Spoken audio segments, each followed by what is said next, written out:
This meeting is now called to order.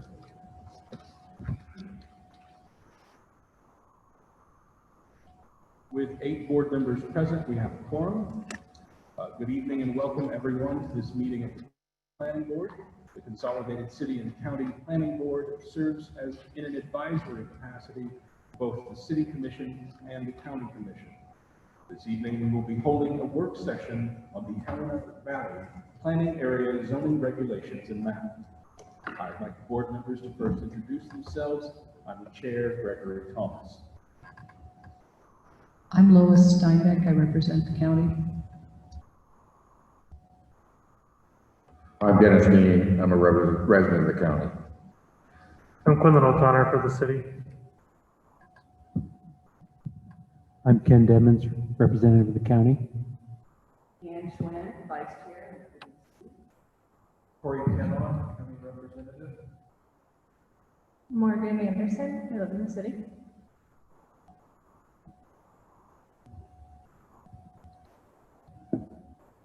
We have a number of county staff with us tonight. I'll ask Mr. Italiano to introduce himself and the staff that will be assisting with tonight's meeting. Good evening. Thank you, Chair. Peter Italiano, Community Development and Planning Department Director. And to my left is Chris Cronick. She'll be taking some notes tonight. And to my far right is Karen Rutherford. We'll be working the Zoom as a moderator, and I'll let Greg introduce himself.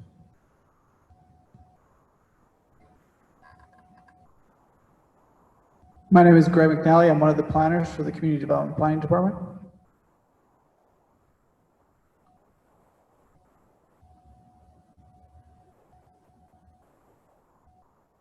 Mr. McNally, could you please inform us about tonight's meeting? Thank you, Mr. Chairman.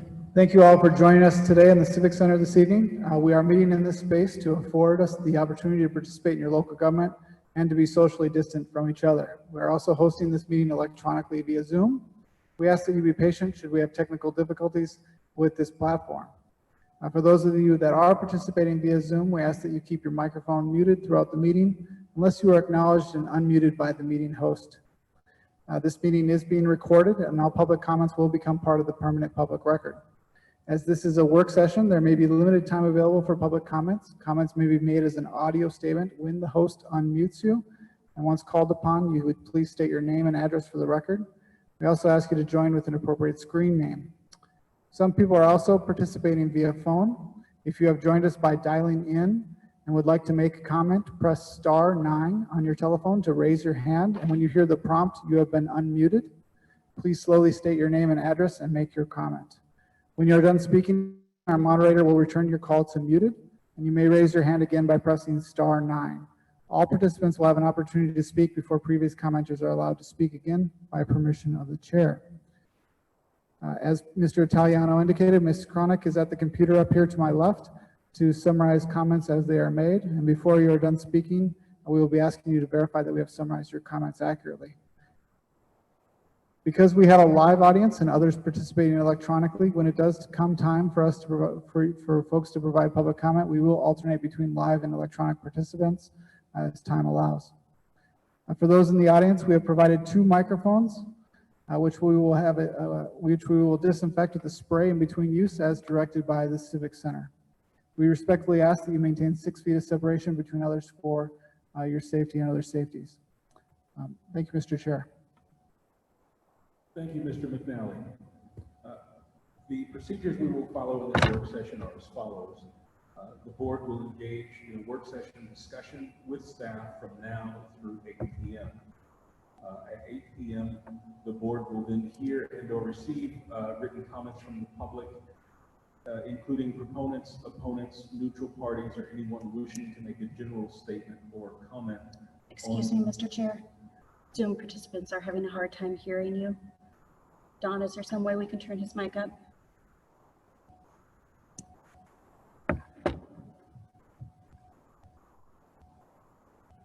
The board will engage in a work session discussion with staff from now through 8 p.m. At 8 p.m., we will open the floor to receive public comment. and that will be hearing public comment or receiving written comments, including proponents, opponents, neutral parties, or anyone wishing to make a general statement or comment on the agenda item through 8:30. Public comments may be presented in any order. Once everyone has had an opportunity to speak, the public comment portion of the meeting will be closed. The board will then hear brief final comments, statements, or recommendations from the planning staff. The board may at any time question any person about his or her statements or comments. The first item on our work session agenda tonight is the Helena Valley Planning Area Zoning Regulations and Map. Mr. McDowell?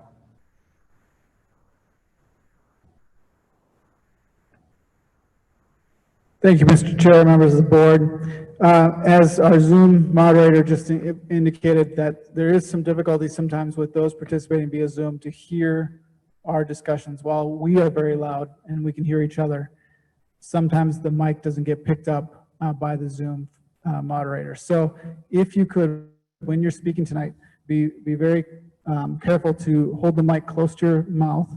Your mics are a little different than mine, so you have to hold your mic a little closer to your mouth and then enunciate pretty clearly and speak. You'll have to speak a little louder than probably what you're typically used to. So that's just to indicate, to make sure everybody can hear you. And Ms. Rutherford will inform us if she's having trouble hearing you, so that you can repeat your statement. So I'd hate for you to have to repeat your stuff all the time. So if you just make it clear that you speak directly into the mic. So on Tuesday, June 16th, this board met and took public comment and heard about the zoning regulations and the map that the staff is proposing and that the Board of County Commissioners have requested you to consider. We took public comment. The meeting went until about 10:20 or so until we concluded. We've provided the board copies of the public comment, the written public comment that we received that evening. We've also provided you copies of the public comment we received since that meeting. That was provided to you today, both electronically, and I had a packet available for you on your table tonight. We've also, you'll recall that during public comment portion, Ms. Cronick was recording to the best of her ability those comments that folks were making. And we did provide some staff responses to some of those comments. That's also included in your packet along with that spreadsheet.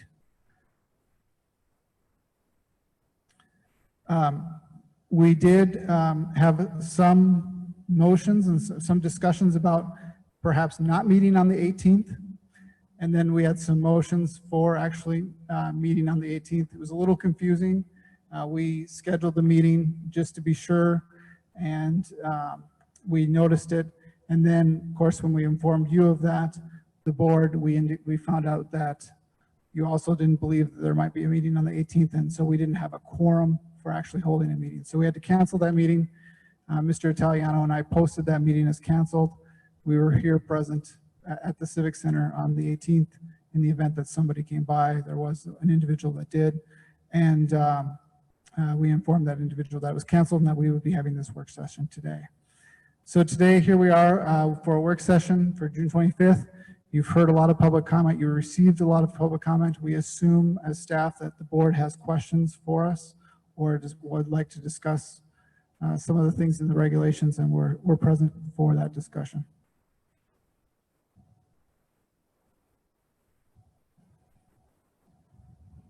Before we start with questions from the board, Mr. Italiano, are there any areas of the regulations that staff wishes to comment on at this time that might answer some of the questions we have?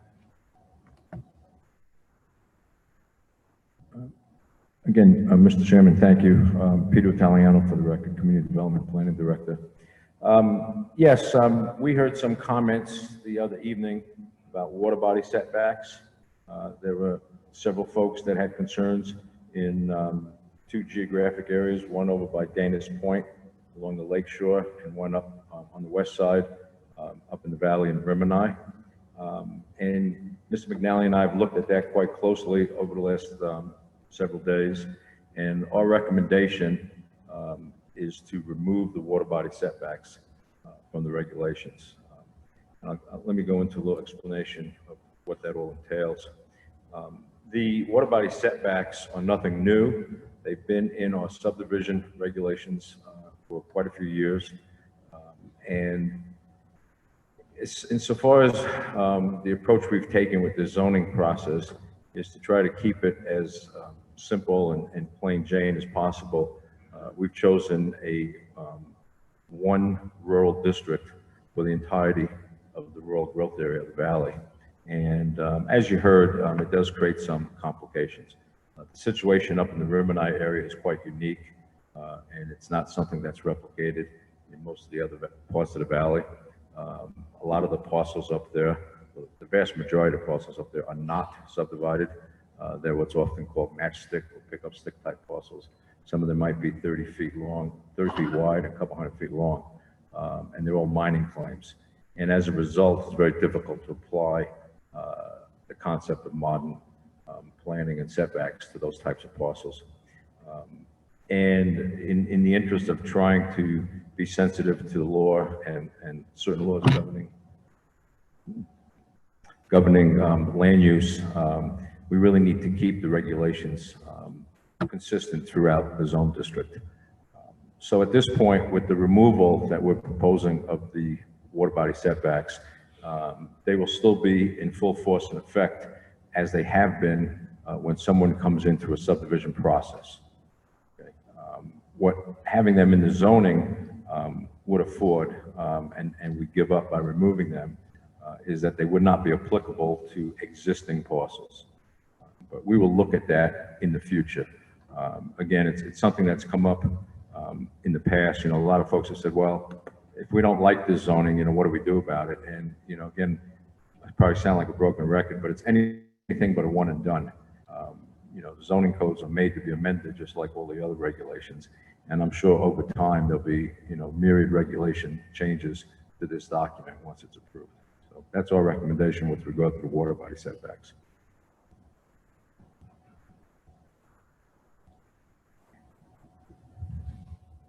I think at this point, Mr. Chairman, I'm going to leave it at that for now. Okay. Ms. Steinbeck? Mr. Chairman, Mr. Taliano, I strongly support that staff recommendation. Could you briefly just identify the sections that would probably be removed based on that staff recommendation if we were to approve it when we begin taking action? Mr. Chairman, members of the board, Ms. Steinbeck, you had asked, just for the record, and just for those that may not have heard you, to identify those sections of the regulations where you have those water body setbacks. They are in section 7.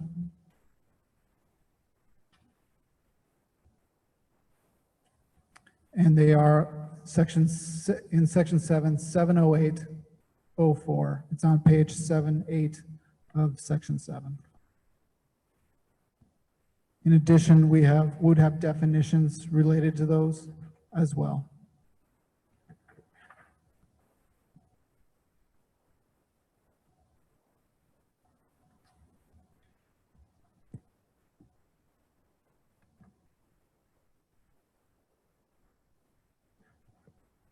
Mr. Chairman,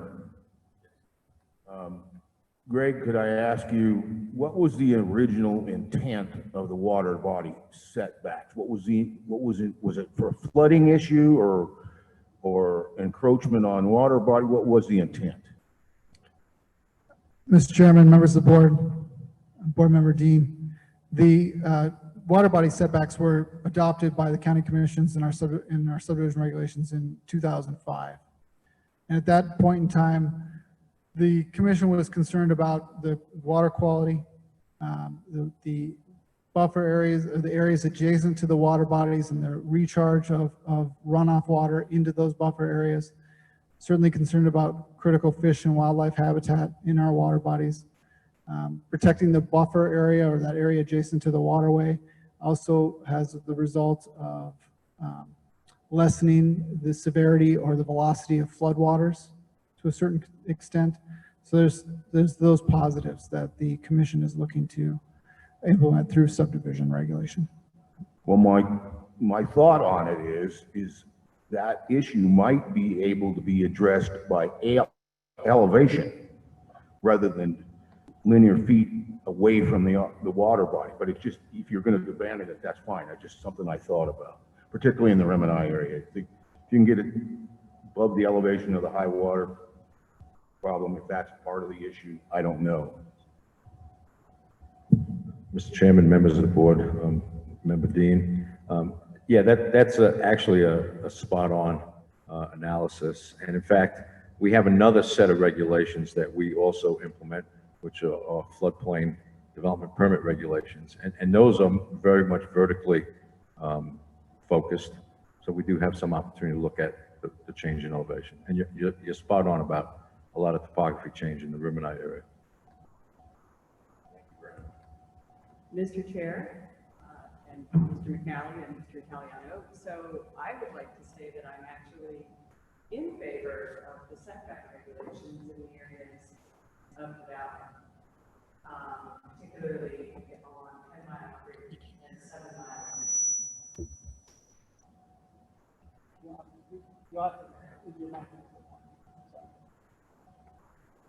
I am in favor of the setbacks, but I think part of the problem is that we are using a one-size-fits-all, and I agree that Rimini and potentially areas of Grizzly Gulch and Union Gulch and some of the areas that are typically already platted with those mining claims and small streams, it doesn't fit well.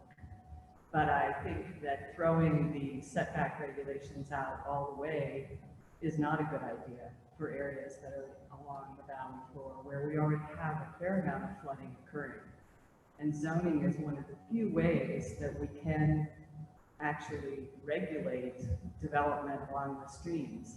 And my mantra is floodplains are for flooding. I'm a water planner, and I believe that it's really, really important for us to have functional floodplains. And if we don't, when we're addressing that in subdivisions, that's great, but in single parcel transfers, we're not able to address that. And if we allow people to build in the floodplain, in the areas where there really is a lot of flooding occurring, we're creating more problems than we're solving. So I would like to say that I'm opposed to actually throwing that out, and say that perhaps what we need to do is consider reducing the size of our Helena Valley planning area rather than trying to be one size fits all across the county with areas that are not similar. Chair, can we take a couple minutes here to get some sound work done? We're not hearing the board members on Zoom. The board will take a 5-minute recess.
We have 8 participants.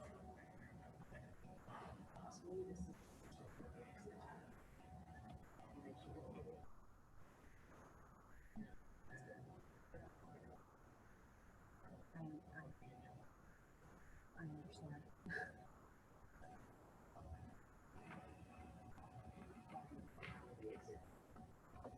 So the, is your speaker loud enough? It's a little quiet when they're I'll turn- talking, okay. so maybe I'll we just, can I'll turn. just turn that up just a little bit. Okay. All right.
This meeting is now back in session. We'll continue with board member comments and questions.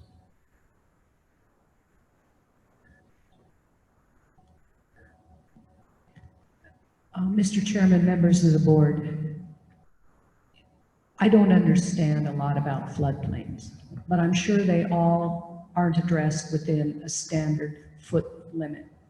Is there another way to retain,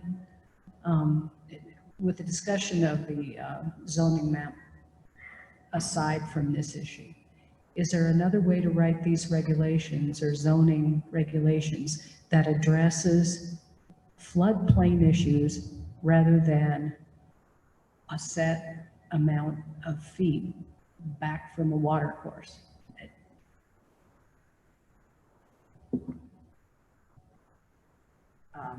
Lois, I might just take a gander at that before you do. That I believe, I mean, there are methods, and there is a lot of mapping that occurs. We do have some mapping here in the Helena Valley along 10 Mile Creek. We have floodplain mapping. I'm not exactly sure which other of the smaller tributaries has floodplain mapping, but there's also something known as channel migration zone mapping. And flooding isn't just about a river moving around in the floodplain. Sometimes you also have avulsions. So a linear setback doesn't always address it. So I think your point and what Dennis was saying as well. I think I appreciate the effort and that we want to match what we have in our subdivision regulations. I just don't believe that it needs to be applied unilaterally across the planning area. So maybe there are some other ways we can think about doing that, but it might take more studies or a little more work to create that data.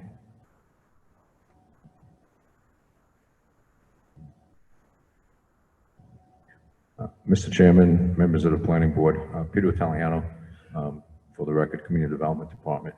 With regard to this question, as Greg mentioned, the water body setbacks serve a lot of different purposes, and flood control is but one of them. And as I've said, the flood control regulations are still within the subdivision regulations, and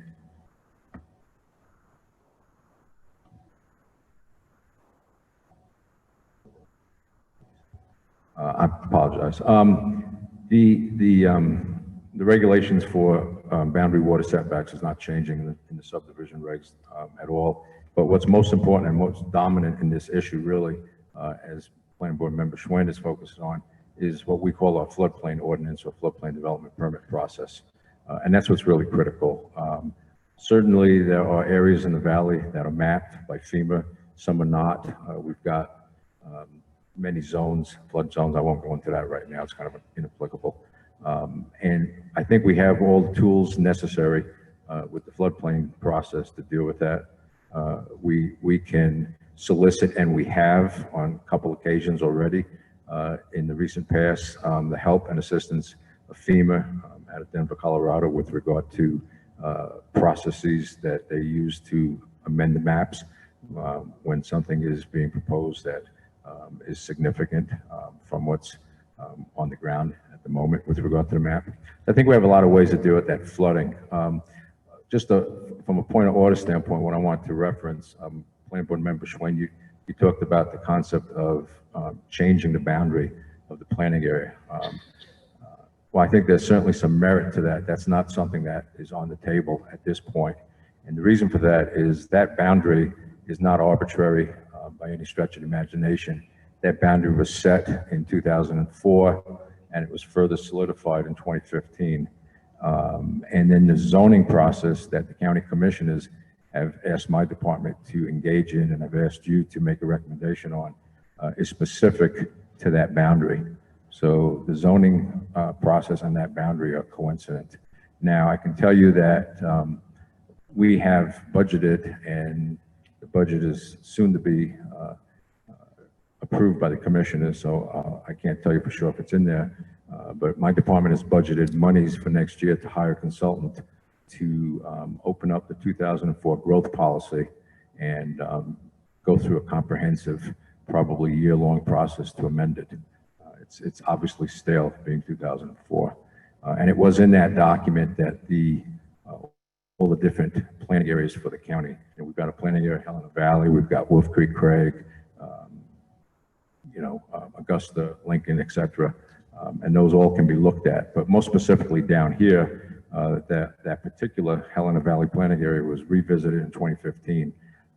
And you heard at the last meeting, some folks don't believe all of the area that's contained in that are in fact what a lot of folks colloquially think of as the valley. I don't want to get into that debate tonight. It's really irrelevant what anybody thinks is the valley versus what the planning area is. The planning area is what it is. It was approved, and that's what our zoning is proposed at. So I think what can happen is a pretty good opportunity for iterative land planning discussions. We can go through the growth policy update process next year, and we come out of that on the other side, whatever it looks like. And if the Helena Valley looks different, then we can come back to this board and revisit the zoning at that time. So that'd be my recommendation.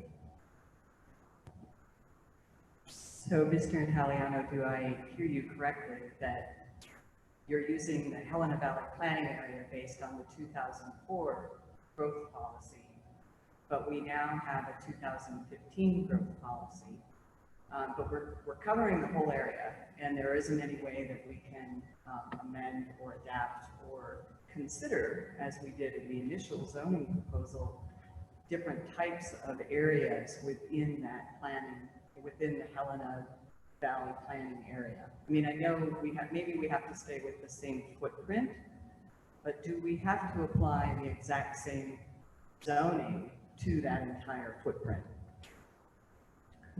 Again, Mr. Chairman, members of the Planning Board, Peter Italiano for the record with Community Development Department.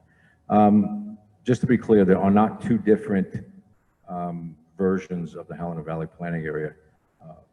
The Helena Valley planning area was created in 2004 with that creation of the growth policy. And then in 2015, a decision was made to look at one of the planning areas, in this case, the Helena Valley planning area, to look at it with a much finer grain lens and look at more closely. And the two documents, or the two volumes of the 2015 growth policy update did just that. They fleshed out a lot of details, and that's what gave us the 5 key issues that we've talked about with regard to the purpose of the zoning for the Helena Valley planning area. So nothing has changed from 2004 to 2015. It's just become a little bit more refined. With regard to your second question, Board Member Schwen, if, are we tied in some manner to the exact shapes of the districts? The districts are not arbitrary. Okay, so you've got 3 districts that are proposed: the urban, the suburban and the rural. And those are specifically tied to the urban area in the growth policy. The suburban is tied to the transitional, and in this case, the rural district is tied to the rural growth area. I do think, you know, in the future, we would likely see changes to the rural area. In fact, I really do believe through the growth policy update, we will probably be asked by a lot of constituents to bring back 160-acre restrictions, specifically to the public parcels. I don't necessarily believe nor have any interest in revisiting the 160-acre density question on private parcels, just to be clear, but I'm pretty comfortable that we will certainly be asked by several different state agencies to look at the public areas throughout the valley for a lot of different reasons. And we had that dialogue with some of those agencies through this process and explained to them that the interests that they have are not tied to the 2015 growth policy update. So in the interest of staying within MCA and keeping the zoning in sync with the growth policy, we chose not to go down that path at this point. So if I may, I'm struggling just a little bit because you just said that basically we're basing a lot of this on our 2015 growth policy. We are looking at implementing zoning to guide some of it, and for the record, I am supportive of zoning because I think it's another tool that we need in our toolbox. But I think that we need to find what the right tool might be for the right area.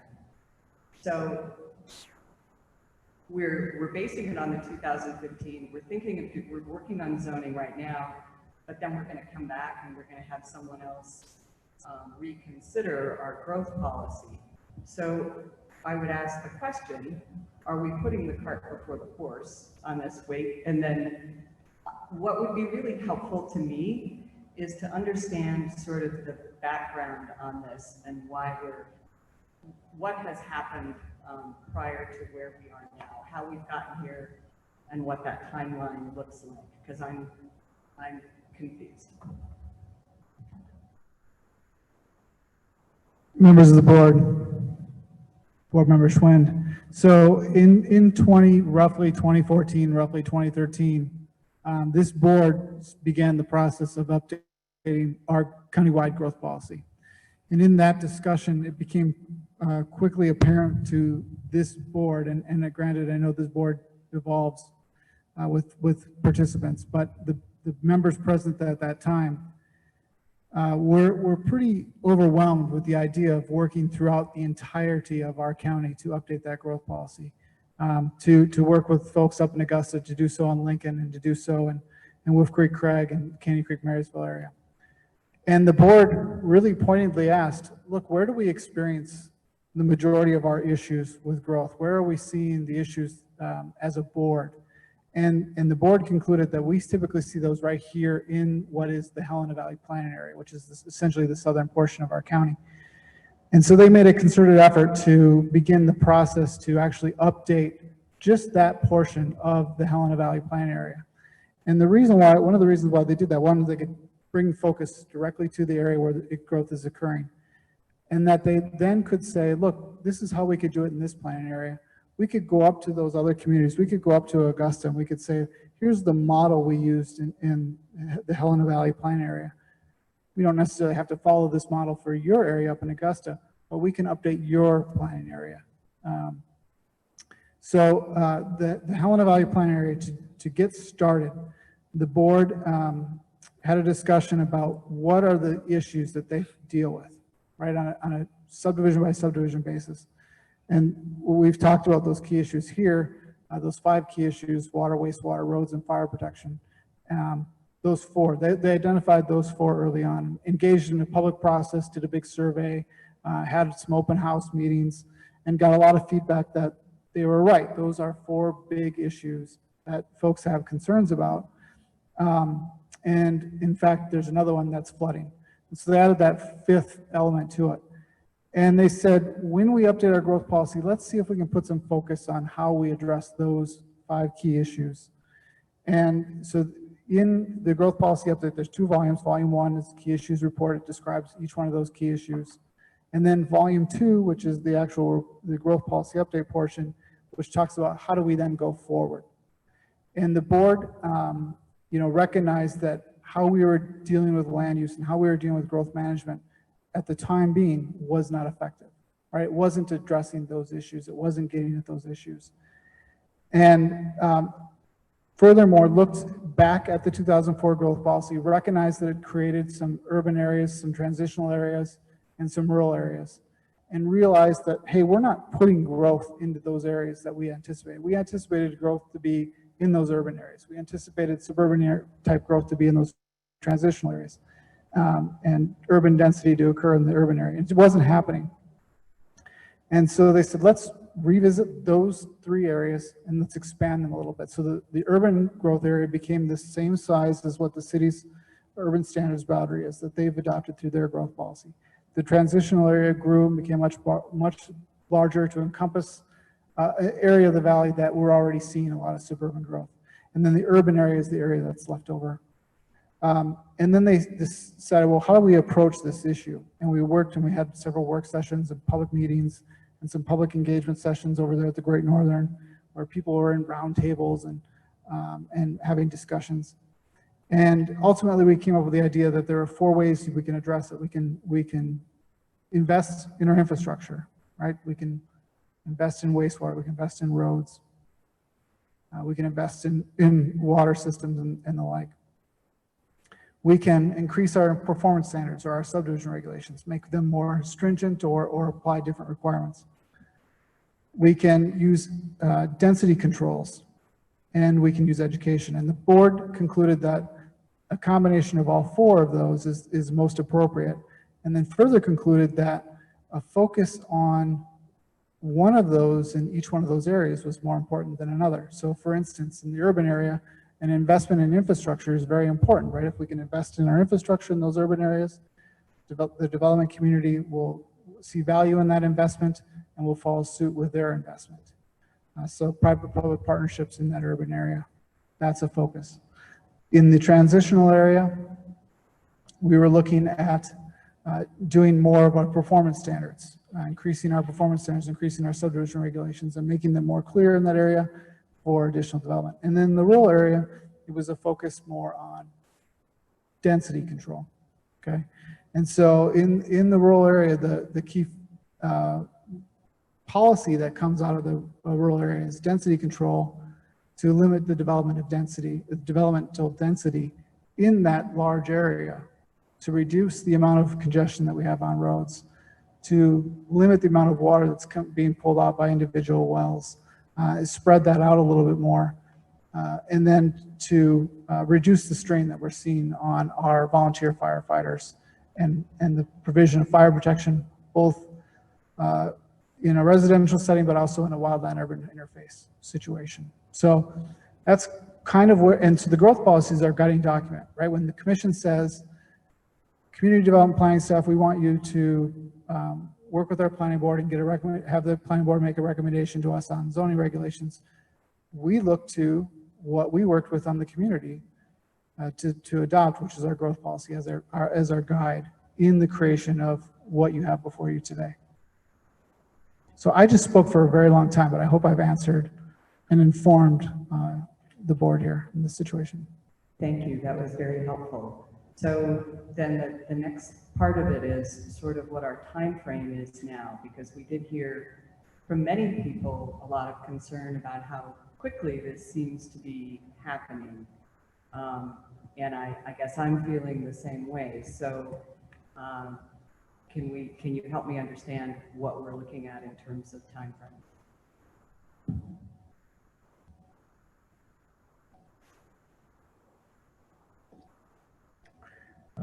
Chairman Thomas, members of the planning board, member Schwinn, Peter Italiano for the record, community development and planning.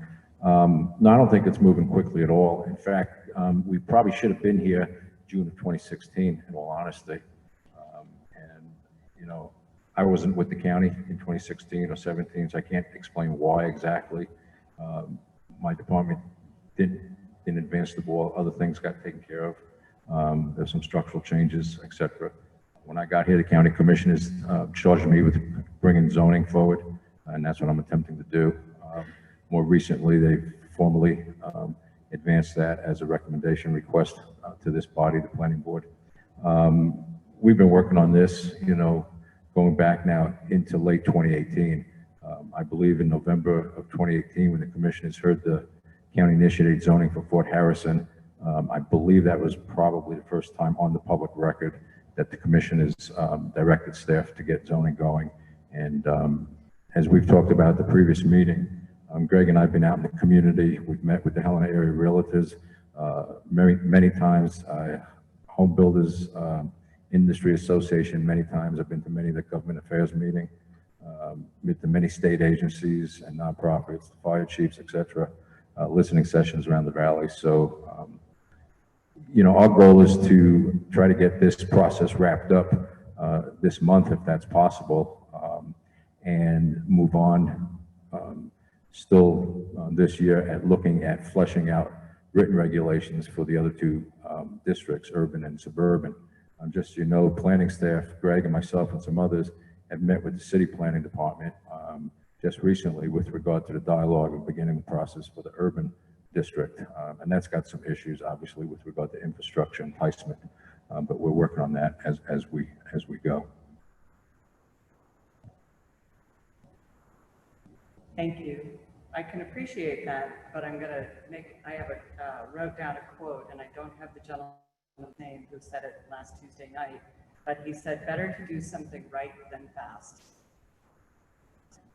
Planning board member Schwen, you're just not being picked up. You need to hold the microphone right to your lips, please. What I said was, it's better to do something right than to do something fast. So I appreciate that we have had some or a fair amount of public process already, but what I heard last week was perhaps we need more public process as well.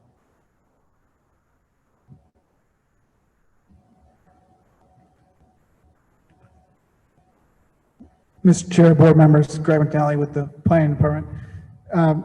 Board member Schwend and other board members, Mr. Italiano indicated he'd like to have this wrapped up this month. Here we are, June 25th. And I think perhaps the end of July. Yeah. So just to be clear, the end of July is what we're looking at as staff. So just for that, I wanted to offer that clarification, just because here we are moments away from July 1.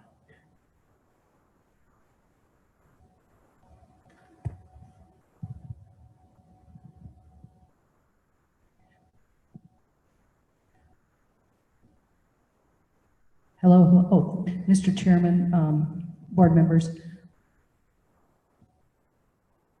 I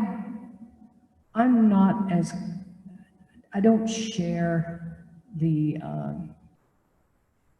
belief that this is happening too fast. What I do know is that as a citizen of this county that adopted a growth policy that I support, we have no way to implement it.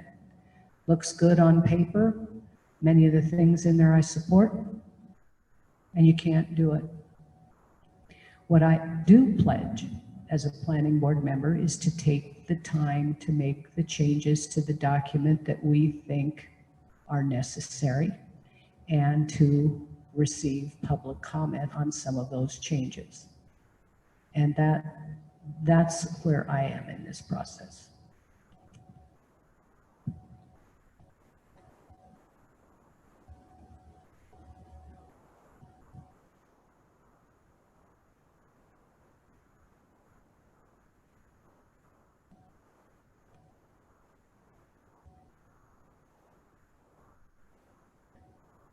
Mr. Chairman, members of the board, Mr. Italiano and I, Greg McNally, were just speaking here just a second, and just suggest that if the board has some questions, there's some specific questions for staff, we'd be happy to answer those questions about the regulations if you have any.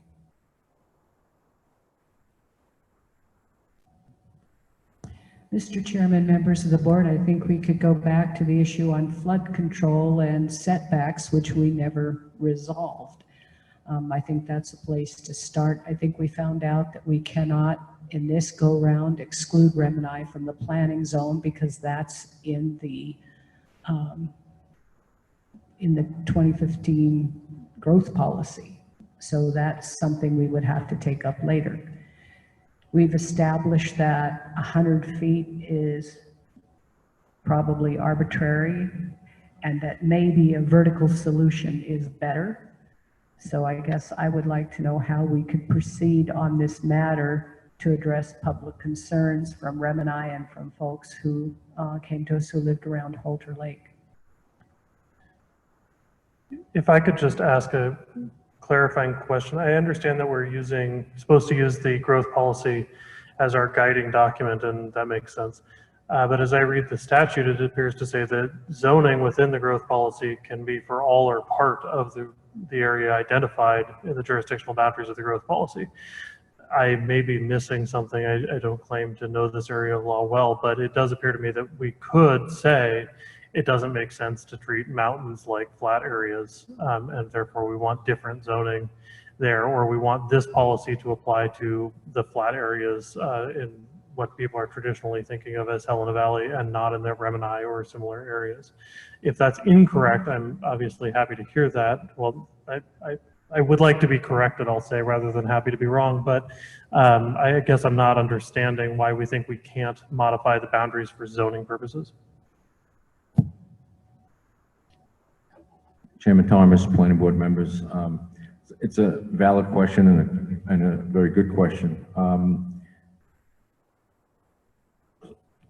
So let me start on the aspect of what board member Steinbeck had brought up with regard to the flooding side of it. As I said, we have a fairly good floodplain ordinance in place right now that we've been implementing for years.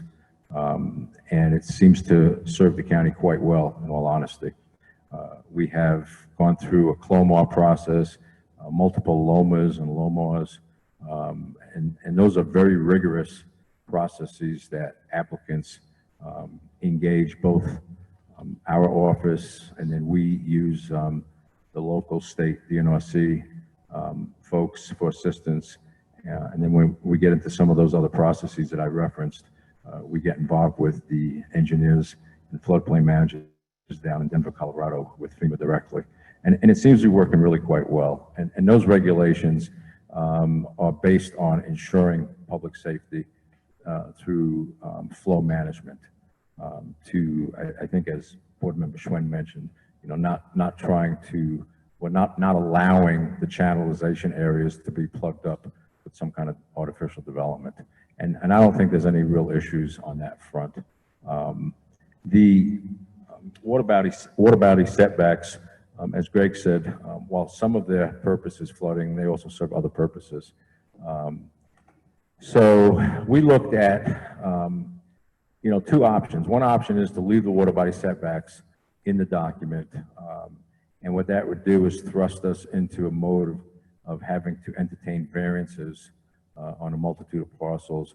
And when you start looking at that, it starts to erode the intent of what variances are all about.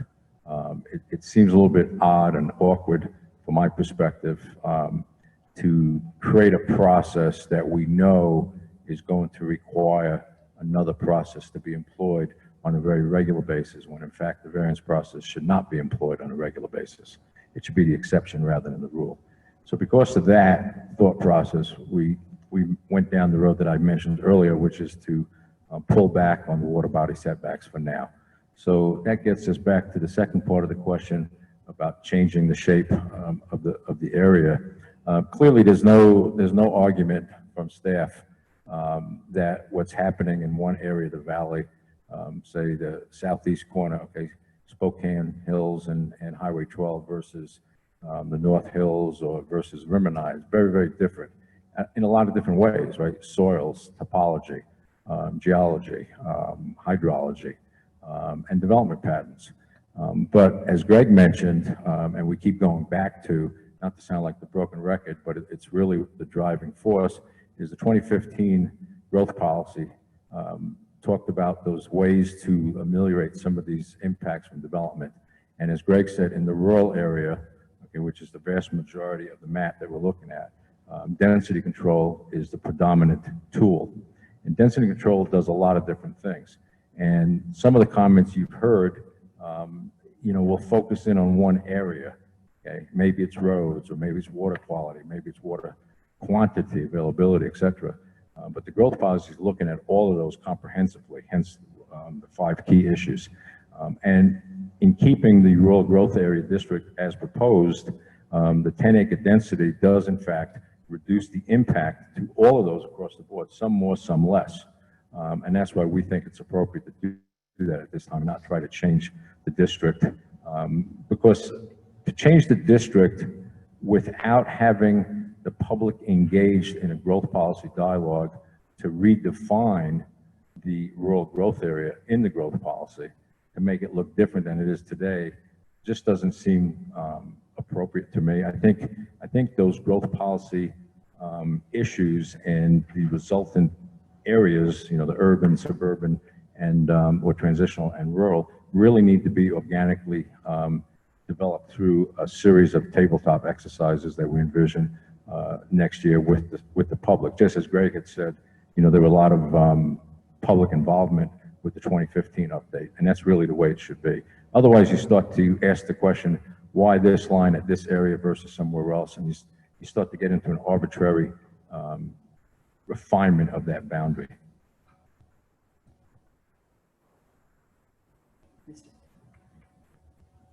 Mr. Chairman, Mr. Taliano, so it is legal.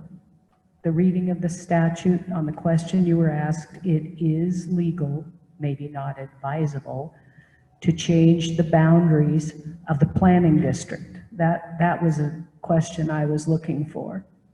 And then the second thing is in terms of flood control or water quality control, I think we on the board all realize that you have subdivision regulations in place that address that, but I think my fellow board members were talking about individual parcels where those regulations may not apply, but zoning would. So those are the 2 distinctions I was kind of looking for in addition to what else you said. Chairman Thomas, board members, appreciate the clarification, Board Member Steinbeck. With regard to the water body setbacks not applying to all parcels, so one example, we heard from a gentleman, a couple folks, I believe, over on the east side on Dana's Point by the lake. There's an area where flooding is not the predominant purpose of that water boundary setback. Okay, so with or without that boundary setback, the health, safety, welfare issue attendant to flooding is not really going to be jeopardized. And if somebody did have a parcel in that area, it's a little bit hard for me to envision it, but if they did have a parcel that was affected by one of the regulated flood zones in our floodplain ordinance, we would be able to deal with it that way. I think the second part of your question with regard to can we statutorily change the boundaries of the planning area? Not through this process, we can't. So maybe the more refined question might be, can we have the zone district, the rural residential mixed-use zone district, look a little bit differently than the rural growth area boundary? I'm not sure I'm comfortable answering that at this point. I think I'd want to have a dialogue with our legal counsel on that, to be honest with you. Mr. Italiano, members of the board, one of the things that I notice in our map that we have is that there are a number of areas that have citizen-initiated zoning. So is it possible that, let's say the folks in Rimini, and I see that Mr. Pullman is here this evening, and he spoke and has been very concerned, is it possible that if the landowners in an area decided to create their own citizen-initiated zoning, how does that fit within, if they did that before we, let's just say before we finished our zoning efforts, is that a possibility that there are areas that that the landowners could get together and do their own citizen-initiated zoning to apply their own regulations.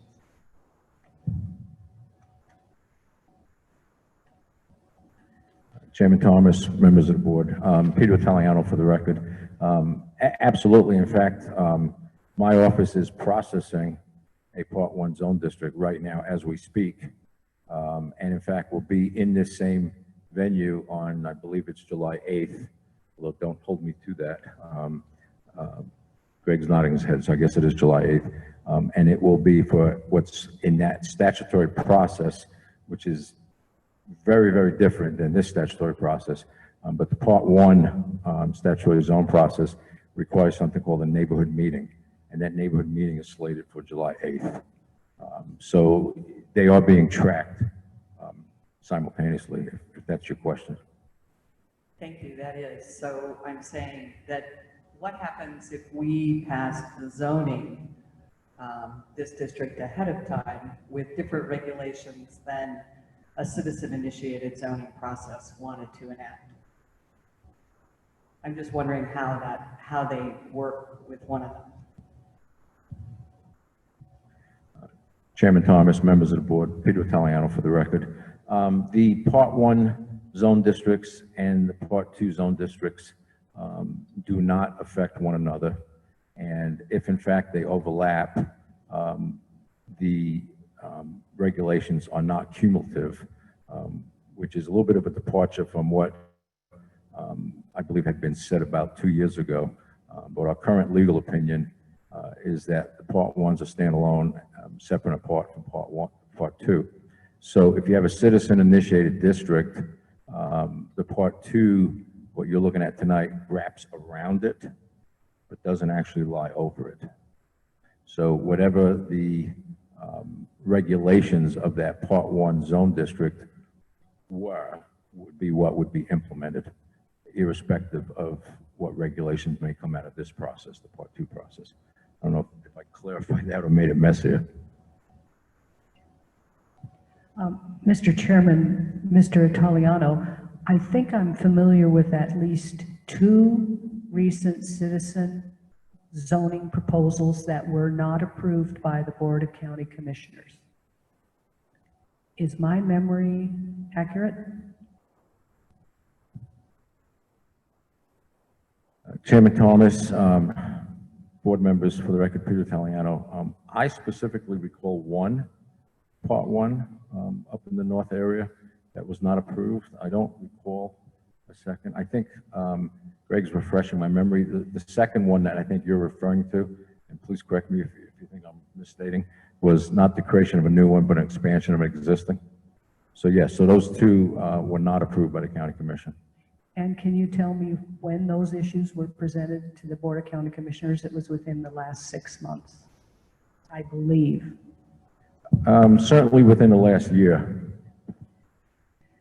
Mr. Chairman, members of the committee, my observation would be that even when citizens ask for it and want Part 1 zoning, it has not been approved recently.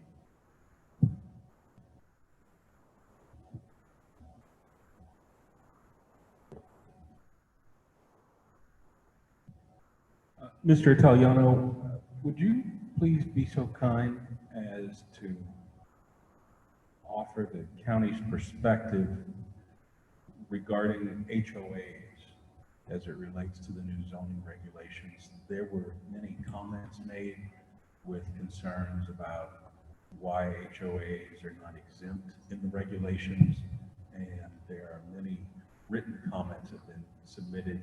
Among those, some of them talk about existing HOAs where their regulations are not enforceable.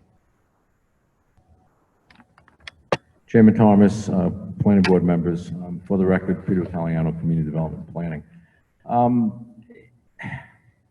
That's a loaded question, and I'm not pinning that on you, but we're dealing with, just as if you think about Part 1, Part 2 zoning being the same church but different pews, maybe, HOAs / covenants and zoning are not the same church in different pews, but really different churches.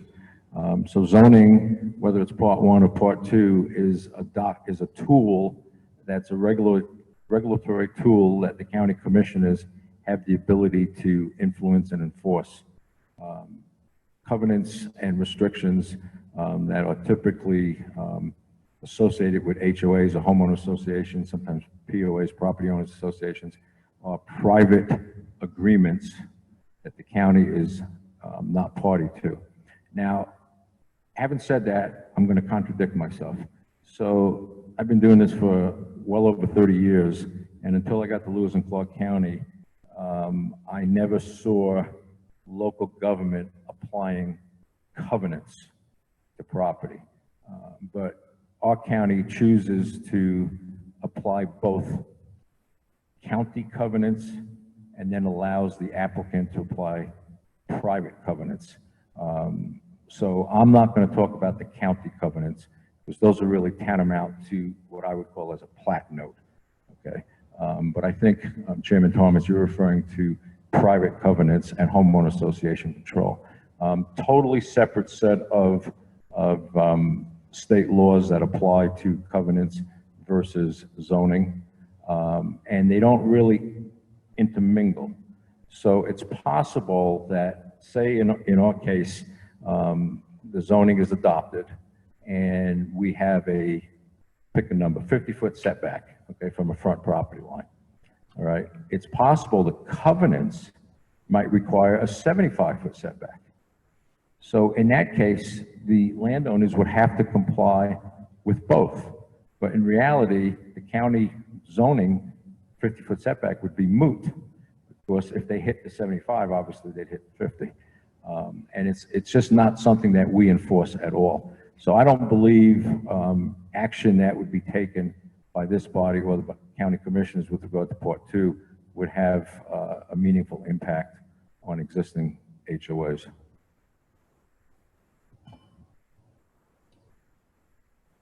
Mr. Italiano, may I ask a question about that? It's my understanding that with homeowners associations, that when you have an elected board for that subdivision and that HOA, that then they can be making those changes. And sometimes what I have seen in the past is a subdivider, a developer may come in and they get approval for their subdivision somewhat based on their existing HOAs. But years later, after the subdivision has been in place, and they have new owners and new members on the board, they might change some of those HOA regulations. But they still have to stay within the guidelines if we have set up a zoning regulation. So what I'm saying is basically zoning is a stronger tool and more consistent than HOAs. Is that correct? Chairman Thomas, members of the board, Peter Italiano for the record, Community Development and Planning. Board Member Schwen, that's a tough question for me to answer.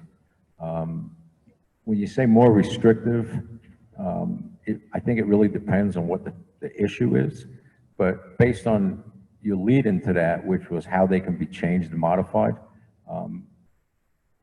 I would say there's probably more scrutiny that goes into changing a zoning document and possibly a homeowner association controlled covenant document. I've seen HOA covenants that may require less than a majority to be changed, and I've seen some that require supermajority. And as far as what kind of public disclosure for those changes, I've seen all over the boards. So it's hard to quantify what that really looks like as a process, but it's clearly something that is not consistent throughout the state, and zoning changes are. So with zoning, you kind of know what you're getting. The state statute talks very specifically about what kind of public involvement is appropriate and required and what kind of notice is appropriate and required. So I think there's more consistency that way. Thank you. That was what I was trying to point out is that there is more consistency with zoning, and we may have variation in subdivisions. So I think some of the comments that we received were saying we have existing covenants and subdivisions that protect and are sort of de facto planning, when what I'm trying to say is there aren't really assurances that will remain in those subdivisions. And it isn't dealing with the land that's not in subdivision, which is what the zoning would do.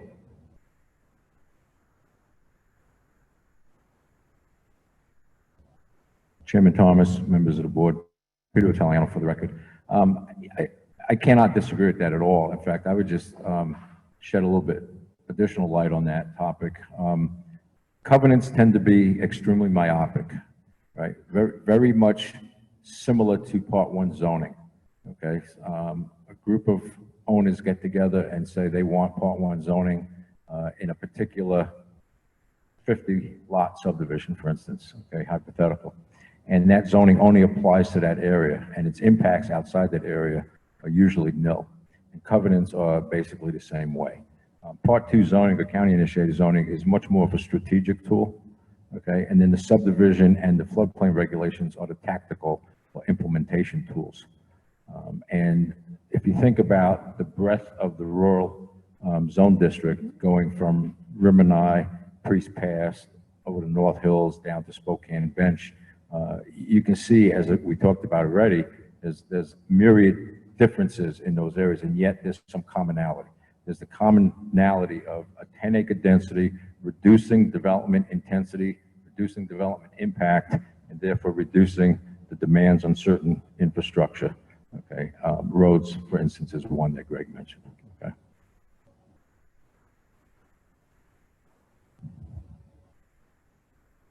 Mr. Italiano, we received significant public comment with a question that was repeated as a theme for many of the comments we received about putting these zoning regulations up for a vote. Would you please be so kind as to comment about the current Montana state laws that govern who is to decide on zoning regulations, about whether a vote by the people is actually permitted? Chairman Thomas, members of the board, Peter Italiano for the record. Chairman Thomas, that is a question I've heard quite a bit, both in the office, out in the community, as Greg and I made our way around the community seeking feedback, and also in this particular room a week or so ago. And you know, while some folks believe that would be the appropriate way to go, the luxury that I have is fairly narrow, okay? And I have a document called Montana Code Annotated, and I have to follow what's in Montana Code Annotated. And the Montana Code Annotated charges the county commissioners with making and adopting Part 2 zoning.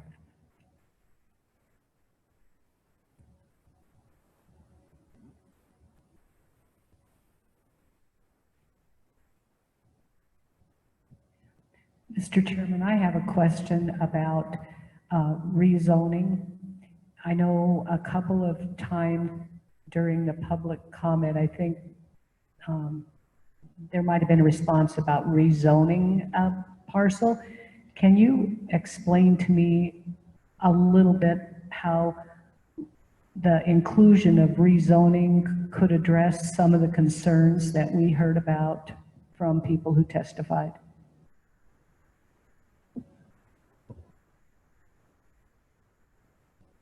Chairman Thomas, members of the board, Peter Italiano for the record. Yeah, the document that you have in front of you actually has a section specifically laid out with regard to rezoning. And that goes back to what I said earlier, that this document is anything but a one and done. The goal is to be flexible and fluid and responsive to changing social issues, economic issues, you know, community values, and whatnot.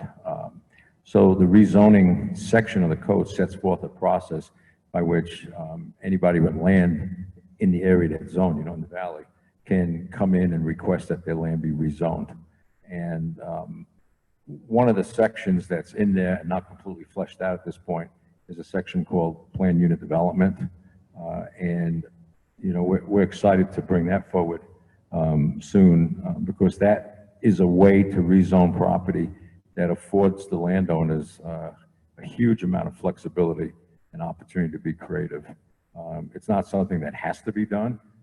Somebody could rezone their property to what's typically referred to as a straight zone district or a Euclidean zone district, which are the three that we've talked about in this document, urban, suburban, and rural. It's very possible, if you look at, it's very common in cities, if you look at, I'm sure some of the planning board members know this from their time on looking at city applications, it's very common for city zoning to have multiple subcategories of a particular district. So you might see commercial in a county zoning document, and in the city document, you might see commercial 1, commercial 2, commercial 3, same with residential, same with industrial, et cetera. And it's a finer grained approach to looking at the land pattern.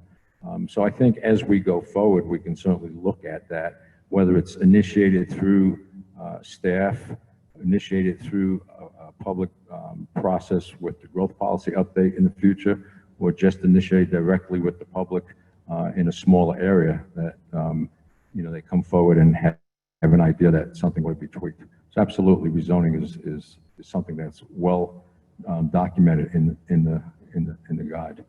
I'm not sure if I answered your question or if you still have questions about it. I was wondering if you could give me an example, like, well, something is zoned X, a landowner may want to do this, would come in for a request to rezone it, and this is what would happen. And I wondered if you could specifically apply it to some of the public testimony we heard about concerns about not being able to do with your land what you wanted to do. And I understand the broad structure. I read the report. Tell me give me an example where you would see that working. Chairman Thomas, board members, for the record, Peter Italiano, Community Development. Thank you for the clarification. There's actually two aspects to that. We have the ability to update or amend or change the actual regulations themselves. So if you go into, say, Section 7, which is the rural, you'll see a plethora of principal uses, accessory uses, conditional uses, et cetera. And there may be something that's not in there that you as a landowner or a group of landowners feel should be in there. And we can certainly open up an application and test whether or not adding that type of use specifically would be appropriate or not be appropriate. And that would come before this body and then ultimately before the county commissioners. As far as changing the map itself, it's a similar process. Whomever's requesting, the applicant would say, okay, I believe this area should not be rural, it should be urban, or it should be suburban, and we'd have to look at that. That gets a little bit more complicated in making sure that it stays in sync with the growth policy. So you might wind up on a 2-track amendment process to amend the growth policy and the zoning document, but it's certainly doable. I'm just thinking out loud, other options. There's been quite a bit of discussion, I think quite a bit of misunderstanding. Part of the document has a graphic in it that talks about a process that's referred to in state statute as cluster development. And in a nutshell, some folks have suggested that it's an onerous mandate and that it would require a large portion of a property that's being developed to be left in open space. So I just want to be clear on the record, there's absolutely no mandate whatsoever. It's an optional process if somebody chooses to do it. So rather than doing a subdivision where every inch of the project is lotted out and therefore may require a long road system. A cluster project, you could, the developer could save money and reduce the amount of cost to the roads by clustering the developable parcels into a small area and leaving the balance open. And the covenant that would be attached to that balance or remainder parcel is specifically identified as a revocable covenant, not irrevocable. Okay, so when we purchase, say, a conservation easement through the Open Lands Board, which is not something this body gets involved in directly, those covenants are irrevocable. Okay, but in this case, it's specifically set forth to be a revocable covenant. And the reason for that is we want that flexibility. We want to be able to be responsive to future changes in the valley and the community. And if someone had done a project where they left out a clustered remainder parcel of, pick a number, 100 acres, okay, and for whatever reason, growth in that area changed over the ensuing years, and somebody came in and said, you know, infrastructure has come to our property, okay, whether that's improved roads or maybe water and sewer if it was on the edge of an urban area, and we have the ability to increase the density and serve this and meet all the goals of the documents. We want to rezone this 100-acre out parcel. So we could do that. And I think that's a great opportunity to upfront add flexibility to the development community now to save costs on infrastructure if they choose to. Again, it's very permissive, it's not mandated. And in the future, to be able to come back and add density to the area if it's appropriate.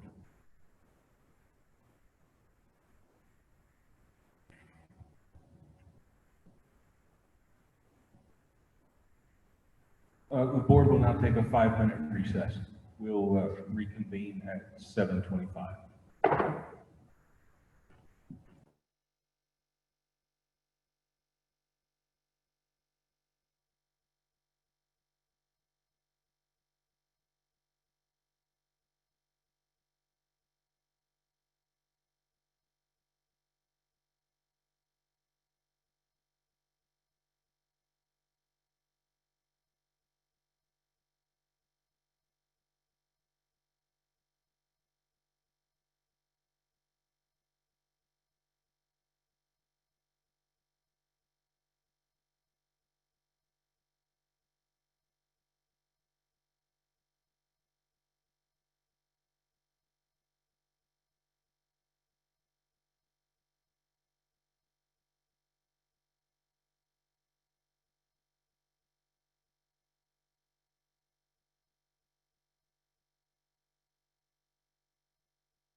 entity failure restart?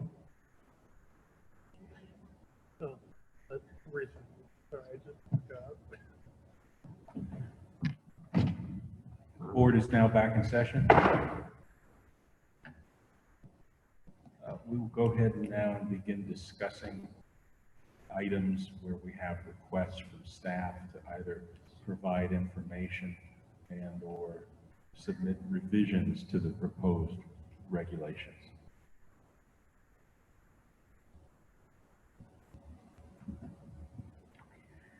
Mr. Chairman, members of the committee, I think I would like to suggest that the revisions each individual board member suggests have the support of the majority of the board members, because if we work on something that won't pass final muster, to me, it's a bad use of limited staff resources.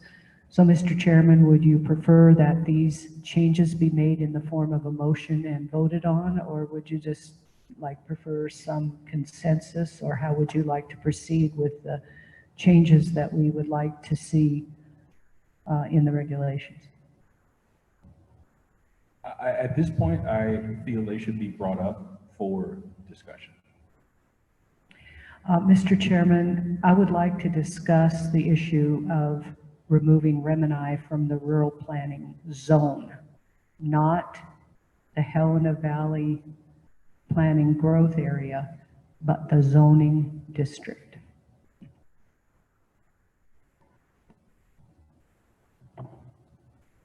Mr. Chair, could I ask a question of Mr. Italiano regarding that same issue or similar issue? I'm curious whether there's a way to apply zoning overlay districts to areas such as Remini, Hauser Lake, and some of these other areas that we've identified that have specific complexities to them, while maintaining the overall Helena planning area boundary, which in my opinion is fine, the way that it's laid out? Or do those overlay districts somehow conflict with the growth policy, and that is not a potential option?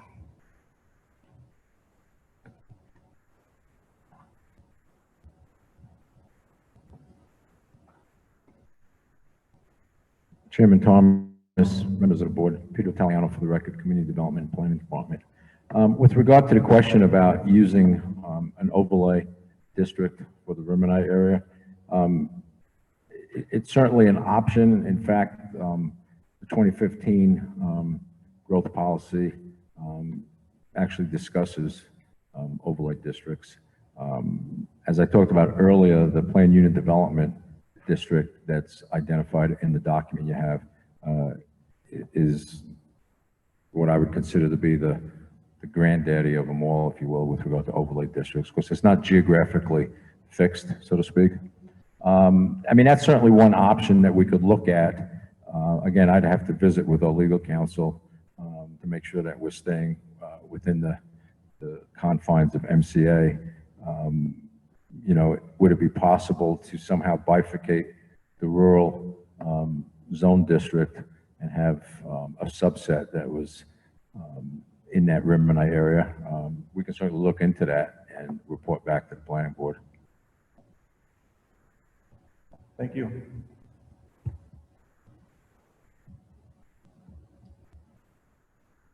Mr. Chair, Mr. Italiano, I would appreciate having a better understanding of some different options that we might have for some of the areas where we had a fair amount of public comment and concern.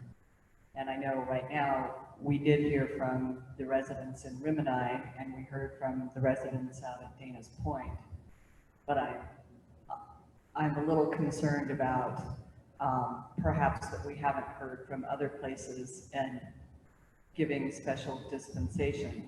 So I'm trying to think of, I guess what would be helpful for me would be to have a variety of options that are available for those areas that I've identified as having some concerns. So whether that's an overlay area or they're bifurcated, they're separated out, we don't include them in this, or they do citizen-initiated zoning, it would be really helpful for me to have kind of an understanding of what the options or opportunities might be.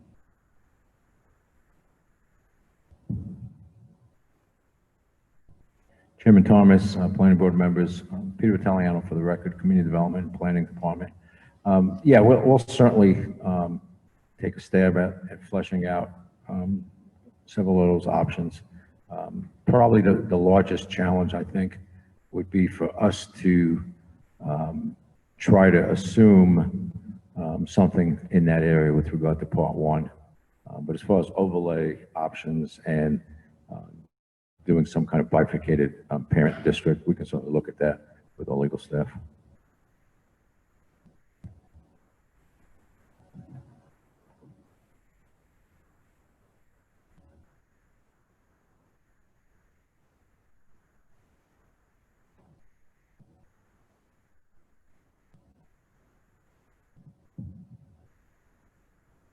Mr. Italiano, one of the items that has come up in repeated oral and written comments regarding conditional use permits, would you please be so kind as to direct us to the language and framework within the draft that addresses and assures of timely approvals for conditional use permits?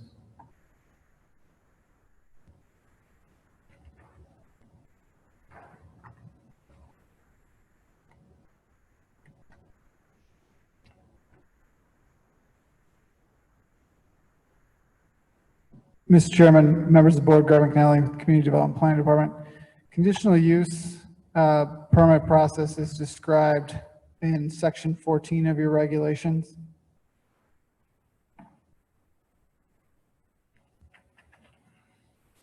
And included in that process is how to make an application for a conditional use process or a permit, how that gets taken through the process.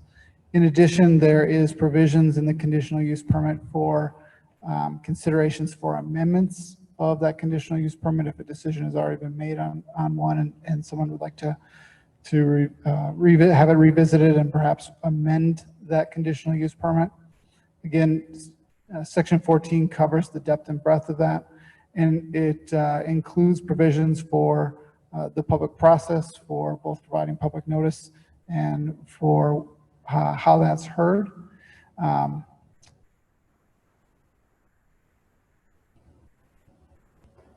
Just going to get to the meat of that here. Is there a tolling provision in section 14? Mr. Chairman, I'm sorry, I didn't hear that. Is there a tolling provision in section 14? A tolling provision. From the time that someone submits their application, is the county required to act within a certain period of time from the application submission date?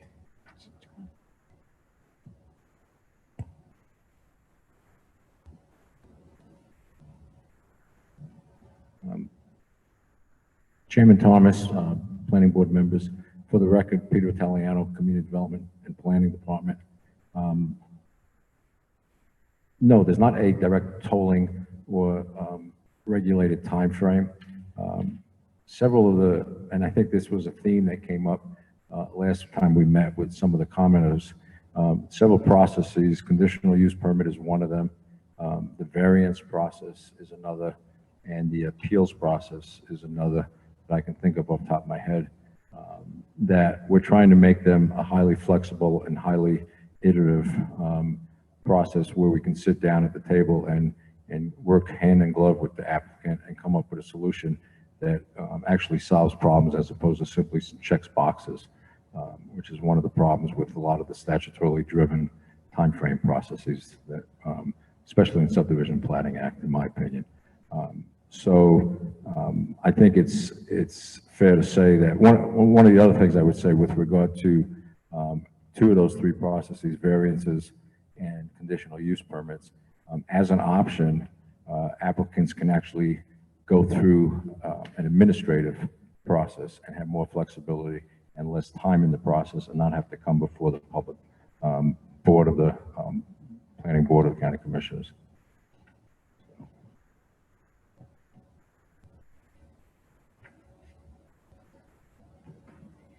Mr.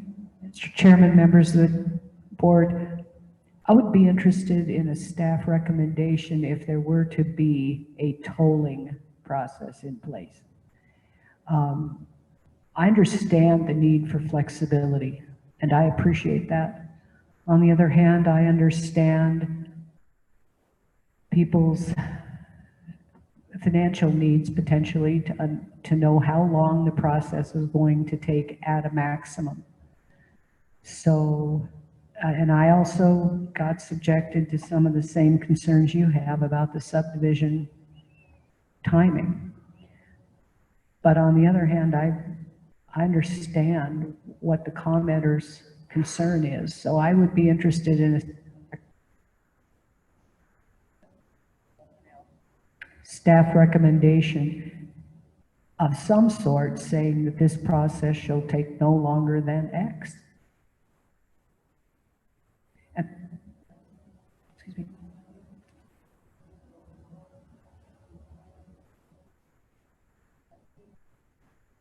Don, she's off. I think the There it sections is. that I see in some public comment are 1, 18, 19, and 20.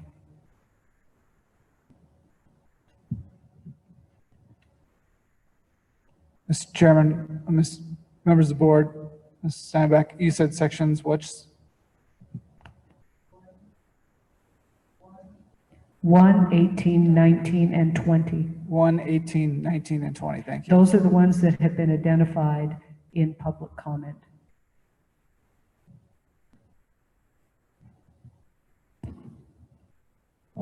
Chairman Thomas, members of the board, Peter Italiano for the record.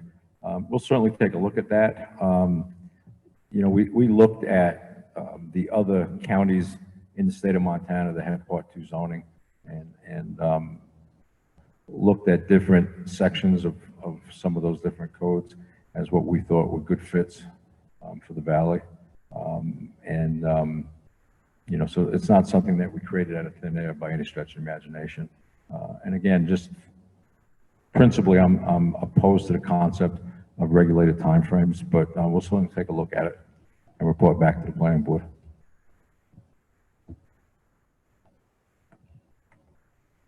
Mr. Italiano, we have received many comments that express concern about parcels, and in a couple of instances, numbers have been provided, approximately 100 plus parcels will become non-conforming moving forward with this zoning process. What provisions are being made to address that moving forward? Chairman Thomas, planning board members, for the record, Peter Italiano. The chapter in the regulations that you have before you entitled non-conforming uses addresses that. I'm guessing off the top of my head, is it 18, Greg? Might not be. 18, I guess, right. When we wrote that with an eye towards incredible openness and flexibility. If you were to look at zoning documents, both in the state and out of the state, in this particular area of nonconformities, you'll see an amazing array of levels of flexibility versus inflexibility. Because we knew that we're, for the first time, bringing zoning onto many properties in the valley, and there's an existing development pattern. Certainly, you know, in some areas, there are going to be more non-conforming parcels than others, and there's no way around that. And whether we picked 10 acres was what we settled on as a density for the rural, or we were using one of the earlier version maps, there would still be non-conformities. So we made a cognizant decision to create the ability for the landowner who winds up being on a non-conforming parcel to be as flexible as possible. If you look at some of those sections within the non-conforming section, you'll see that structures can increase and the degree of nonconformity can grow away from setbacks. You know, some regulations that we've looked at don't allow any kind of significant change at all. Some use a rule that's very common in the industry with regard to floodplain or building permit processes called the 50% valuation rule. And we stayed away from that for the most part. So while yes, a lot of properties will become non-conforming, it will in no way, shape, or form limit the property to a point where it's not usable. That was not the intent at all.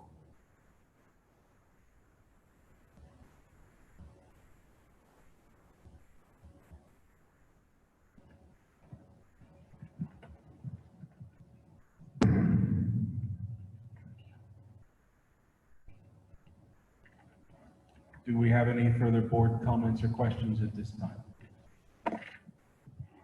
Mr. Chairman, I'd like to try a recommendation to change one of the definitions that I asked for, and that was correctional facility. And I thought the first time I saw the definition, it included the word county jail or county detention center. And I think the second time I saw it, it did not, and I would like the word county to be re-included. I think if there is a private or for-profit prison, it can go through the conditional use permit.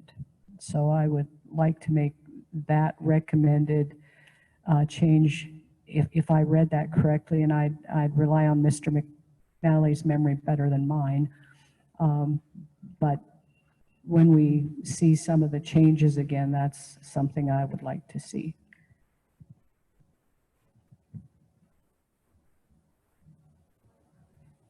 Mr. Chairman, members of the board, Greg McNally for the Planning Department. Without looking into the document where we made that recommendation and that change in that appendix, I'll note your point, and we'll bring that forward for the board consideration.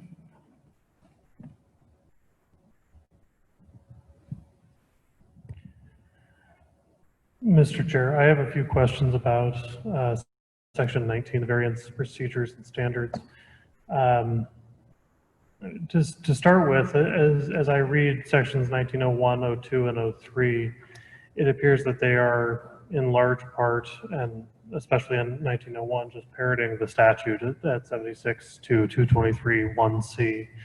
And so I guess I'm wondering what clarification we're getting from this document about the general idea that the Board of Adjustment is supposed to follow and utilize the statute.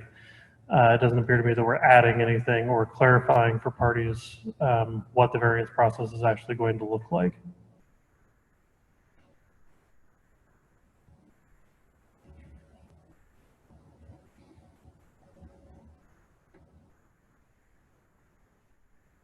And if you don't want to reread it right now, maybe my question is just, can we provide more clarity to parties who would be requesting a variance beyond what the statute is? It seems to me that this document is something akin to the administrative rules as to state statute, that we're supposed to be clarifying rather than restating the statute.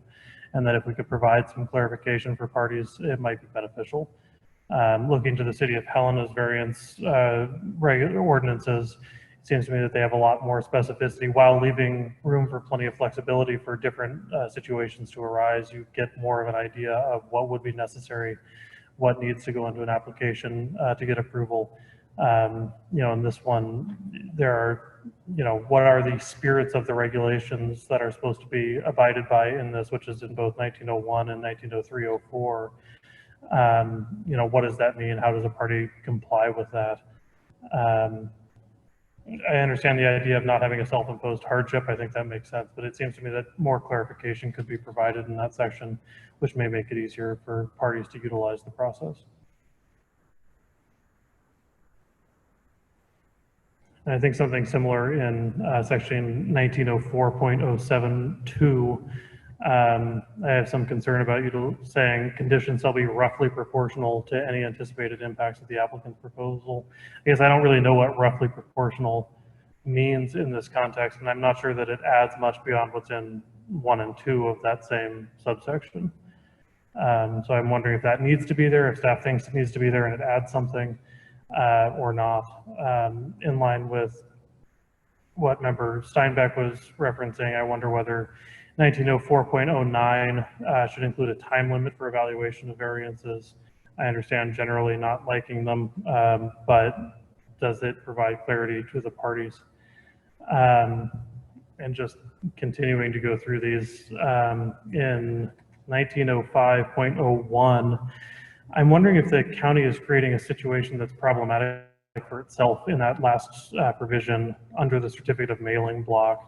In the event written notice to an abutting landowner is not properly given / received as required in this section, the landowner who did not receive such notice may waive such notice by submitting a written notarized waiver to the CDB prior to the hearing. My recollection from 2 or 3 meetings ago when this issue was raised by the chair is that it was your opinion that if notice was not received, then the process would essentially need to start over in terms of notice. And I guess I'm wondering, with the statutory presumptions of mailing, things that are mailed get received, whether it makes sense to have a received provision that would kill the process and force it to start over, or whether, I mean, I agree, certainly the certificate of mailing needs to be signed and then we presume that the thing was in fact mailed, but do we need to restart the process under this just because there is some claim that something wasn't in fact received? I think we heard from a number of commenters last week that the postcard that had been mailed, and I recognize that was going above and beyond for public notice requirements, but in this, if somebody were to show up and say, I didn't get it, would that kill the variance process and require everything to start over? And that would seem problematic just from a staff perspective and from completing the variance process. And then this might be a broader discussion, but I do have certain concerns about the administrative variance allowing 25% adjustment to the zoning requirements. 25% to me seems like a lot to pull away from the Board of Adjustments generally. And I guess I also don't, I mean, if we're talking the number of feet that a setback is, we can measure what 25% of that is, but I guess I don't know that we can always quantify what 25% is in any given instance. And so I have some questions about how that would be calculated.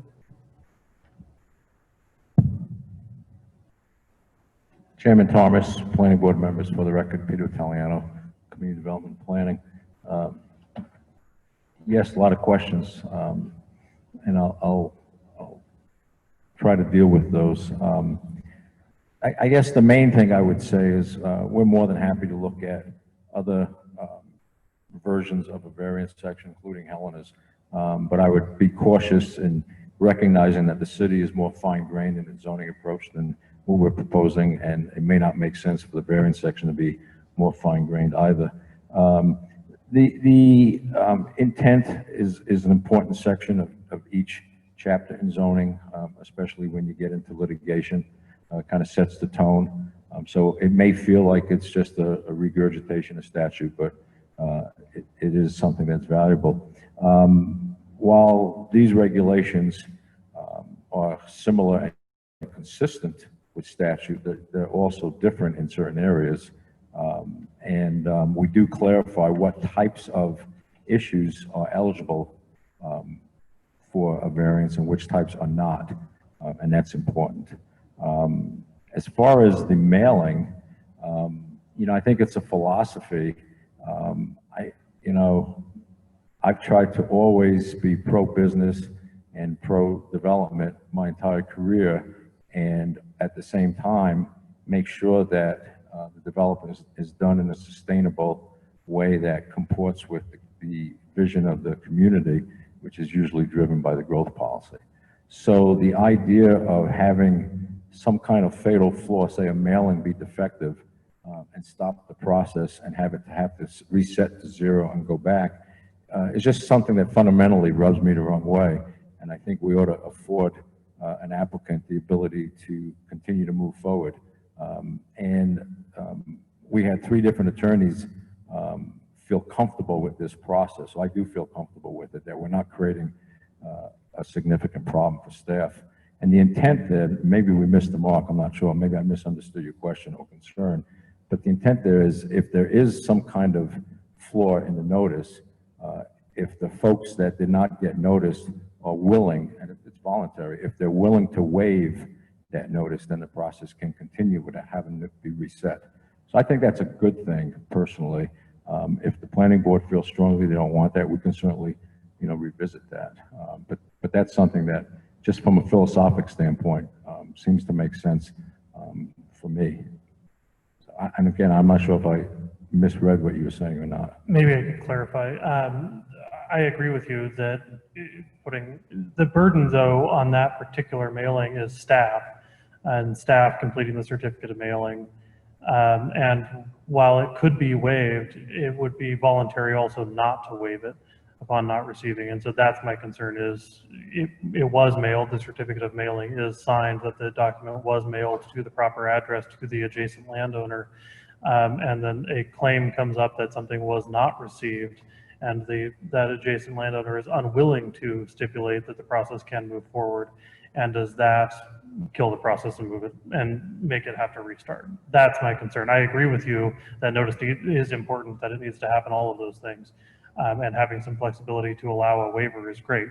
But I'm wondering about the flip side when someone doesn't want to waive it and the certificate of mailing is signed.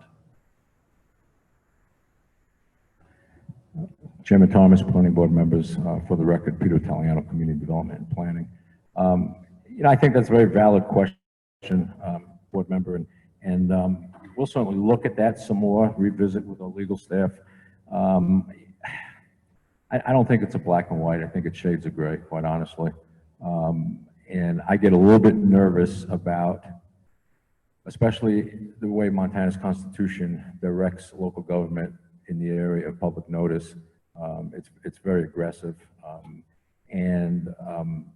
If the notice is defective and the process was to go forward, there could be consequences on all sides of the line on that. And I think we really need to think about some more, but we'll certainly look at that and report back to the board.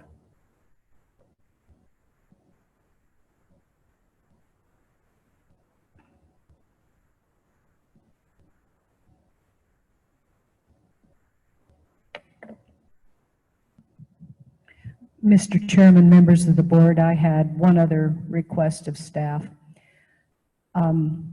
I recall, I believe it was Mr. Lewis's public testimony, and he said that he supported the right of anyone to do anything with their property as long as it did not reduce the value of his property. I would like you to prepare, if you wouldn't mind, kind of a succinct analysis for the board about how a property owner now can protect the value of their property if we don't have zoning or we don't have something that recognizes that development on one parcel can affect the value of another. I certainly respect and appreciate that people want to develop their property and make money or whatever they want to do with it. But I also respect that other people have a right to not have their property devalued by those actions. So I think it's important we have a discussion about what other avenues there are, because I think zoning is one way to attempt to protect current property owners and future property owners, frankly. But I don't want staff to take a long time, but I don't want an answer that's off the cuff.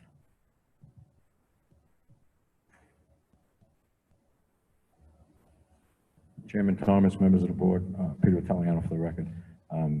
Thank you for the opportunity to put something together succinctly, and we'll get it to you post haste. I had, I think, one more question. This, again, an answer next time is fine on my end, but I was wondering if you might be able to provide some explanation for how you arrived at I should give you the section, in section 16 on home occupations, at how you arrived at the 10 additional vehicle trips per day on a weekly basis. I'm assuming that that's rooted in something, and so I just appreciate some more explanation of that, especially since we did get a comment on that as well.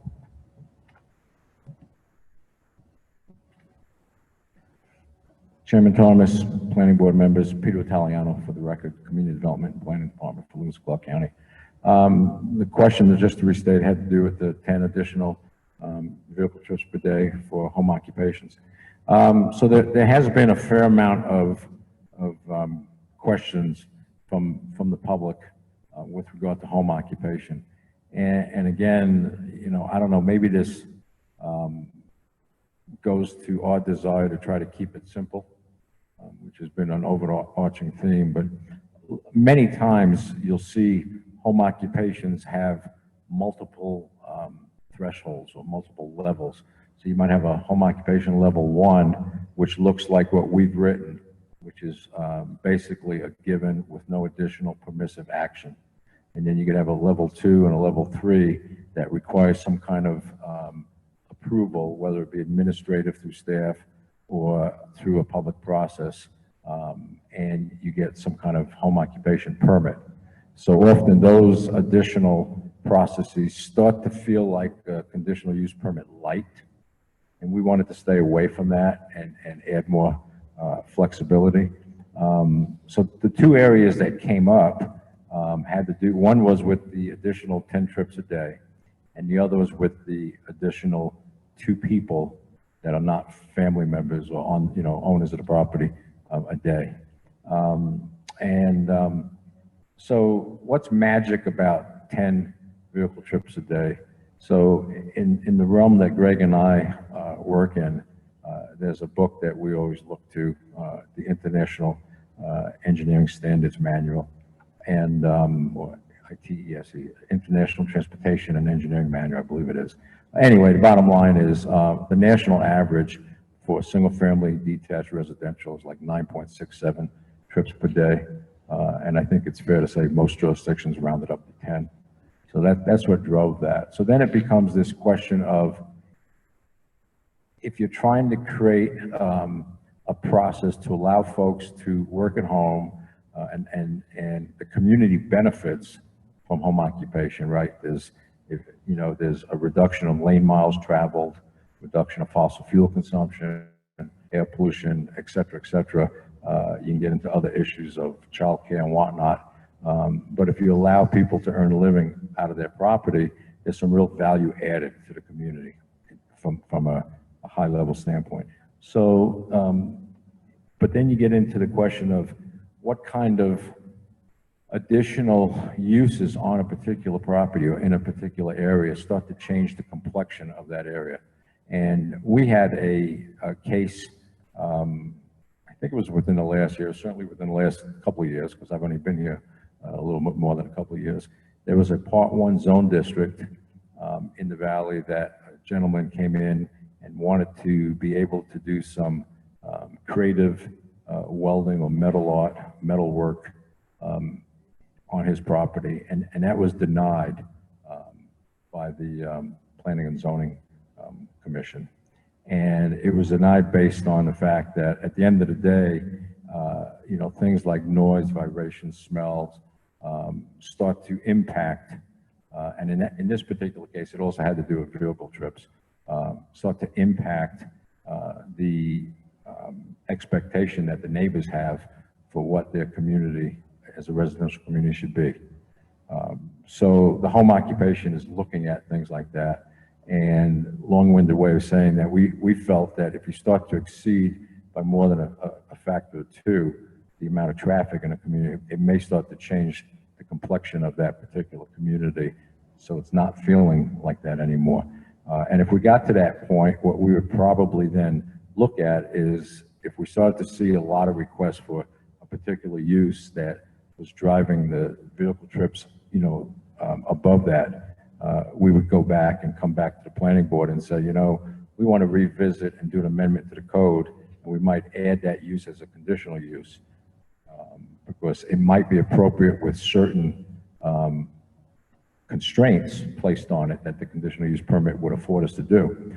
The other approach would be to flesh out this section a little bit more and have a 2-part process where we have some more impactful type uses as home occupations. That would be a level 2 that would have to get some kind of additional permit criteria. But one of the concerns that I have, and it's been expressed by both Mr. Balls, the county administrative officer, as well as the county commissioners, is being cautious of the additional workload that bringing zoning to the valley will generate, obviously. And it's like any type of regulation, the more we refine subdivision, the more we refine floodplain regulations, the more work it generates, and zoning is no different. So we tried to, again, keep it simple on the home occupation, and we felt that, allowing for a doubling would be okay, but to go beyond that got us a little bit nervous. As I said, on the other side of that coin was the two employees that are not normally on the property. And we can flesh this out in writing, or it can just be part of the public record, but we've already thought about that. Let's say you have a contractor that is running his home building business out of his house, and as a matter of operational normalcy, he brings an HVAC subcontractor to the property occasionally, brings a carpenter, brings a plumber, whatever. And I think we'd be really flexible and say, if on a given day, if the plumber's there for half a day and the carpenter's there for half a day, that's one. Right? And the same with, say, HVAC and a concrete guy. So I think there's a lot of flexibility in that number. And again, trying to respect the fact that this isn't a mechanism to allow the commercialization of a residential parcel. It's a mechanism to allow for some additional living to be done without having to commute somewhere, but not at the cost of impacting that residential neighborhood. So it's really shades of gray, and we're certainly open to discussion on that. If the planning board, wants to flesh that out some more. It's not hard and fast. And when we looked around both the state and the country at different regulations, it's almost like a scatter plot graph. It's really hard to draw any true conclusions as far as consistency in this area. And I think it's okay. It's intended to be flexible. Thank you, Mr. Italiano. Mr. Chairman, before we leave this topic, would businesses, home occupation businesses that are currently referenced in some of the testimony that we received that exceed these standards, would they be grandfathered in? So they wouldn't be forced to close, relocate, or change their operations? Chairman Thomas, planning board members, for the record, Peter Italiano, Community Development Planning. Board member Steinbeck, thank you for bringing that up. I should have thought about that. But sometimes late in the day, you start to get foggy. Absolutely. The concept of grandfathering, as you mentioned, would apply to this type of issue also. It would apply across the board. So, probably one of the biggest lifts for us will be identifying that line in the sand with all the different landowners that want to establish that line in the sand. But absolutely, it would be grandfathered. Okay, Mr. McNally, before we move on to discuss other business, before we move on to discuss our next scheduled meeting, do we have any other business that we need to address this evening?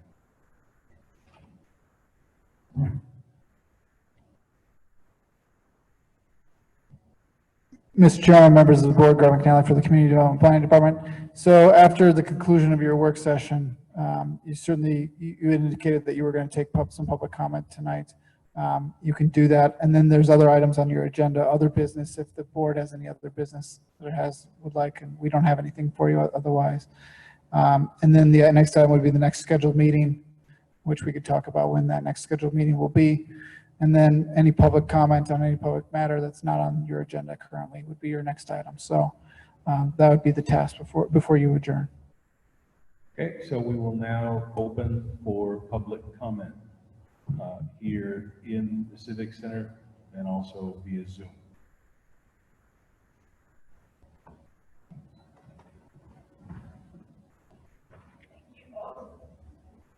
Thank you, Mr. Chair, members of the committee. For the record, Abigail St. Lawrence, on behalf of the Helena Building I don't think you're on.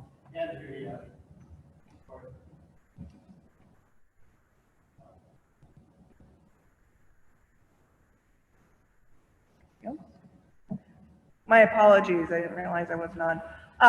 Again, for the record, Mr. Chair and members of the committee, Abigail St. Lawrence on behalf of the Helena Building Industry Association. I do want to commend and thank the board for their thoughtful discussion of a lot of the issues that were raised, not only in the comments that HBIA provided at your last public meeting, but also at some of the other issues that were raised. And I do want to specifically address two of those issues that we raised in our comments that this board discussed and I think made some productive movement forward on. One, in the discussions of the PUDs and then also the points raised on conditional use permits and variances and appeals. I think that the board has really latched onto the very essence of our concerns, and that is those timelines. I appreciate wanting an iterative process and one that is flexible. However, as members of this board have pointed out, in the end, particularly when you're talking about development or different kinds of land uses, in order to be able to even decide what direction you want to go down first, you really do need to have a firm timeline in place, because for better or for worse, time is money when you're talking about investing in property. To have those clear timelines is not only helpful for the folks wanting to make use of their property, but quite frankly for the regulators, because it gives everybody a very clear idea up front of what to expect. I will tell you that while the idea of flexibility, both in guidelines for making decisions and for timelines in making decisions, sounds great as we sit here, it does not always work out that way. Unfortunately, I've experienced this working particularly on water rights in front of the Montana Department of Natural Resources and Conservation, when they have been attempting to implement new application processes, and there was a firm timeline in place, but there's also the opportunity for a waiver. Once that timeline goes away, it really becomes a bit of a morass for both staff and for applicants. And so if you want to look at a way that a process that was laid out as being a great way to facilitate exchange between staff and applicants, and it'll be iterative and cooperative, and how that's worked out, I think that would be an excellent example for you all to look at. I also did find some concern with the discussion from staff about the PUDs and the statements outright that PUD process is not fully fleshed out.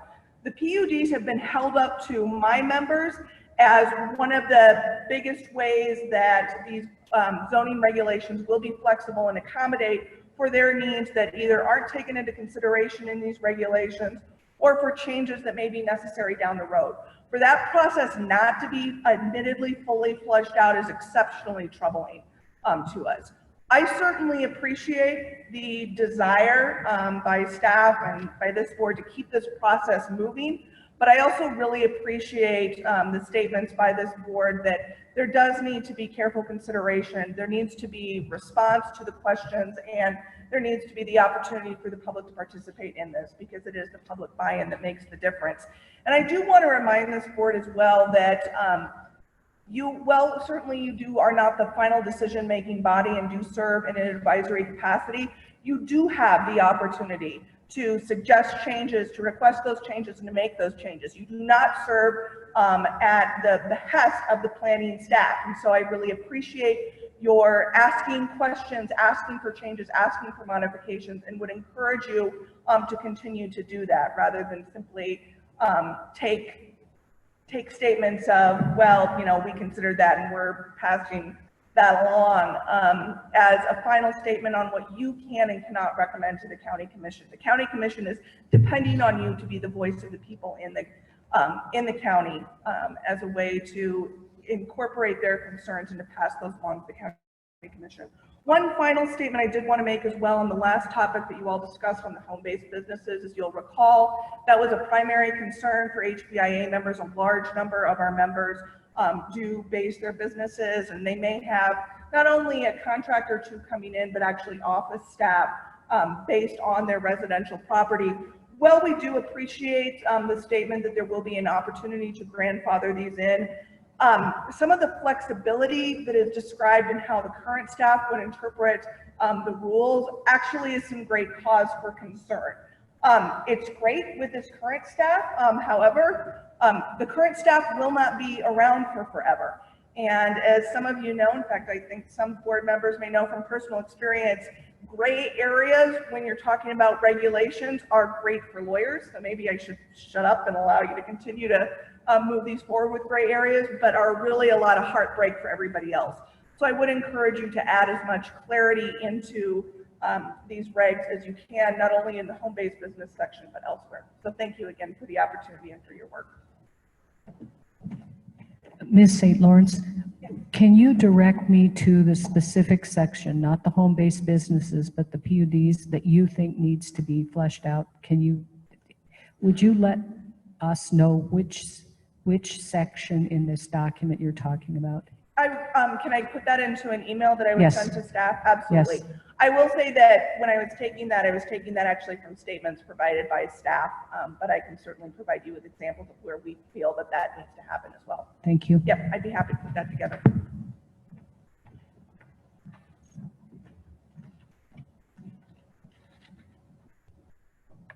Ms. Rutherford, do we have any Zoom comments? We do not. Thank you.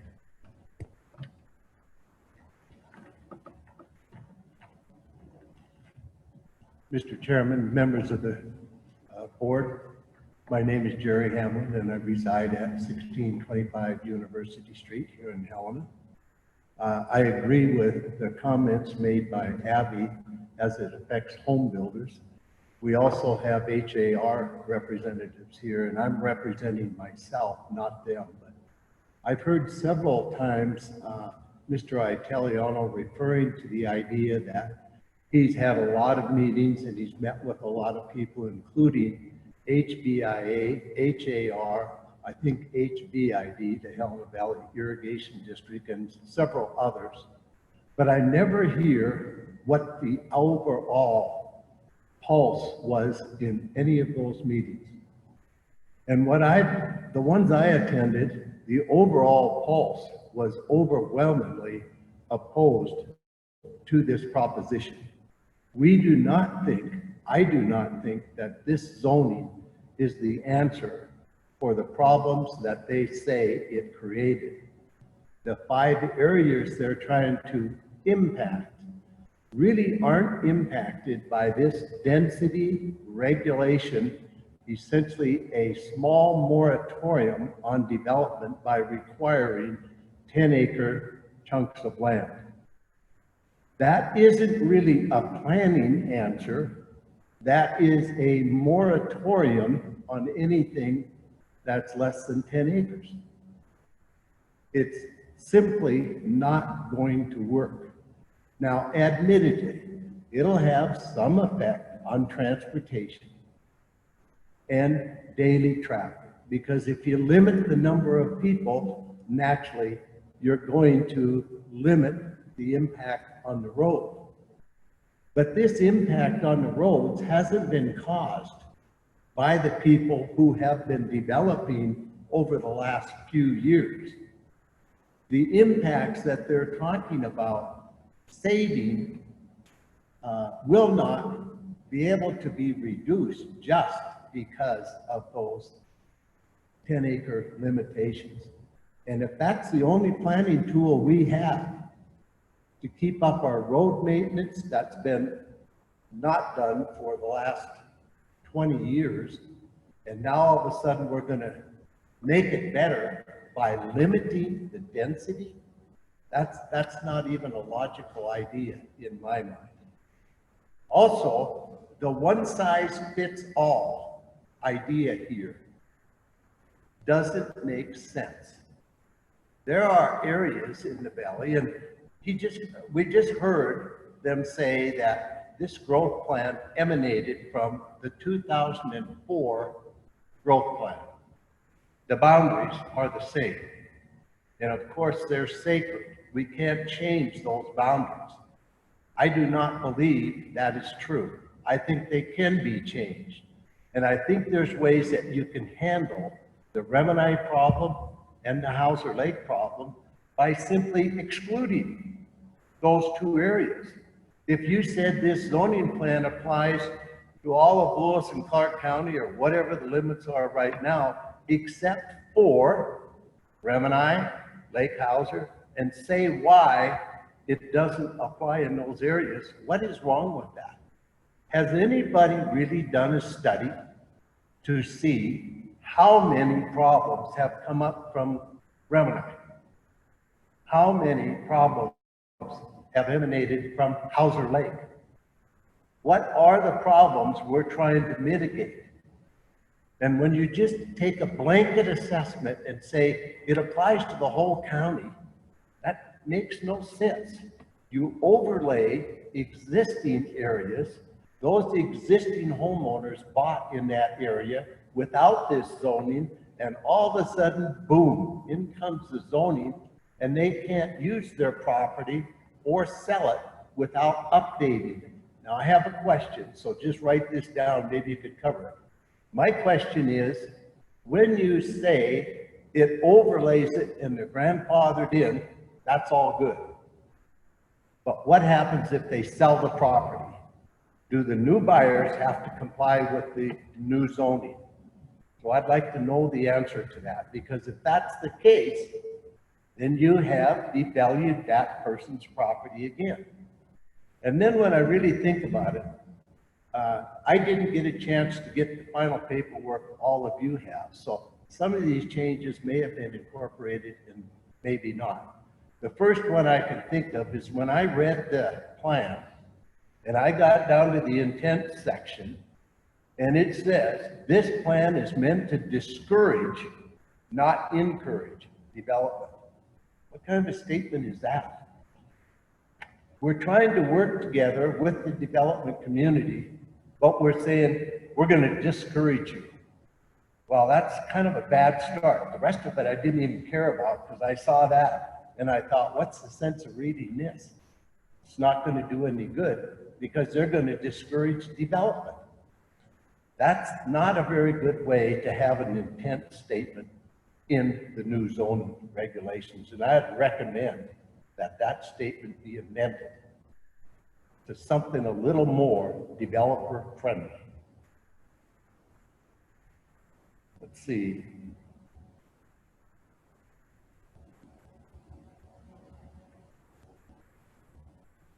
The revocable covenant, the variance, the conditional use permit, the PUD.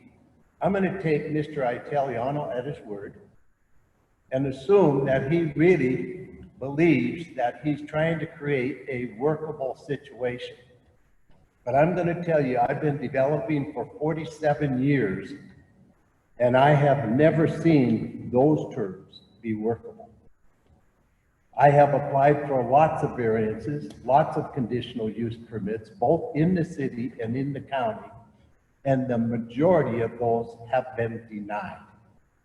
So to sit here and say that that's going to help the process, I don't believe it because of my past experience. He very well, or Mr. Italiano and the planning staff may be very genuine in that. He is the author of it, so I'm taking him at his word. The problem is, too many other people interpret what he writes, and their interpretation won't be how he originally wrote it. That's where we get all of the inconsistency and the non-stability in the development process. I've gone through it many, many times, and I've gone through it with one planner after another. Each one of them have their interpretation of what those regulations say. And the only way you can get those regulations to be interpreted sometimes is to go the legal route. And they have to look at them differently because the judge says so. I would like something that's a little less complicated, a little more stable, a little more concise, and not change depending on who is doing the review. So that's one of the things I would like to try to get into this zoning document if you decide to forward it. And I would also like to know the HBIA and the HAR, the farmers, the Helena Valley Irrigation District have all written letters of opposition to this. I haven't seen most of those questions and problems resolved or even talked about. And I think it's time when we have these public meetings for somebody to stand up and say, what are the people thinking? I remember at the last meeting, there was a speaker who got up and said, are you listening to me now? Can you hear me now? And I'm not sure that we have been heard from our points of view, because I haven't seen any replies to our points of view, and they're never covered in any of the meetings. So I think it's important to know the majority of the people, unless somebody can show me some other statistic, do not want this zoning. They see it negatively. They know it's going to impact their economic well-being, and they think it's going to impact whether or not a farmer or rancher can give their son or daughter 1 acre of ground. That's ridiculous. You shouldn't have to go through that. And 1 acre of ground to a farmer or rancher, how many big farmers and ranchers are there? We're not going to create unusual traffic patterns. That's the other thing. With this regulations being drafted in 2004 and still in use now, have you ever thought about that? It's 16 years later. What has happened to the road systems in that interim? But we're going to keep the same boundaries, and we're going to keep that because it's set in gold, I guess. I do not understand that theory, and I do not think it's necessary. And if this plan doesn't take into consideration the road improvements that have happened over the last 16 years, we're still going back and talking about stuff long before that. And I really think this zoning is not necessary because it's covered under existing regulations. So I think it's an added layer of governmental paperwork which will be costly, time-consuming, and ineffective. So that would be my comments. I do appreciate those of you who had the questions tonight and showed that you are reading the document and you're trying to come up with some ideas to help improve it. So thank you all for listening. Mr. Chair, if I may, Mr. Hamlin.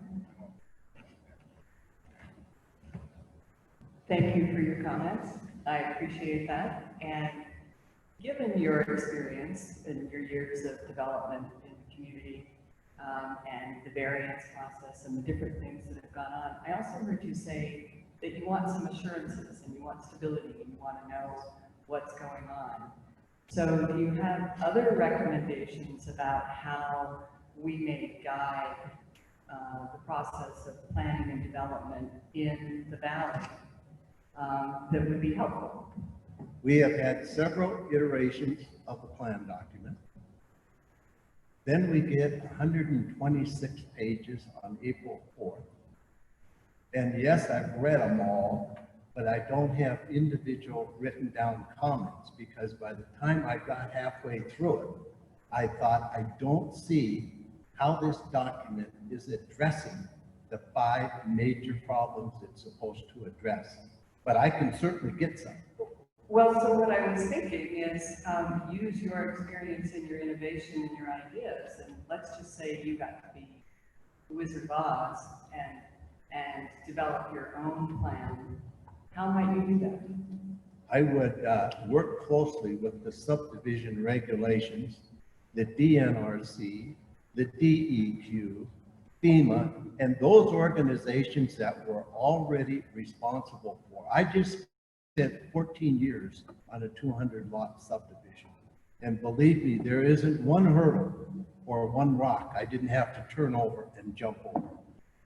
Right, I agree. The subdivision process can be very onerous, but... And this is an additional layer. Go ahead. Well, but so thinking about that, I'm just saying, if you spoke of all the groups and the pulse of the community, how do we ensure that we are really doing what is right for the community? How would you suggest that this board and planning staff approach this? Well, The first suggestion I have is when I do a development, every single adjoining landowner gets a certified letter that a development is happening.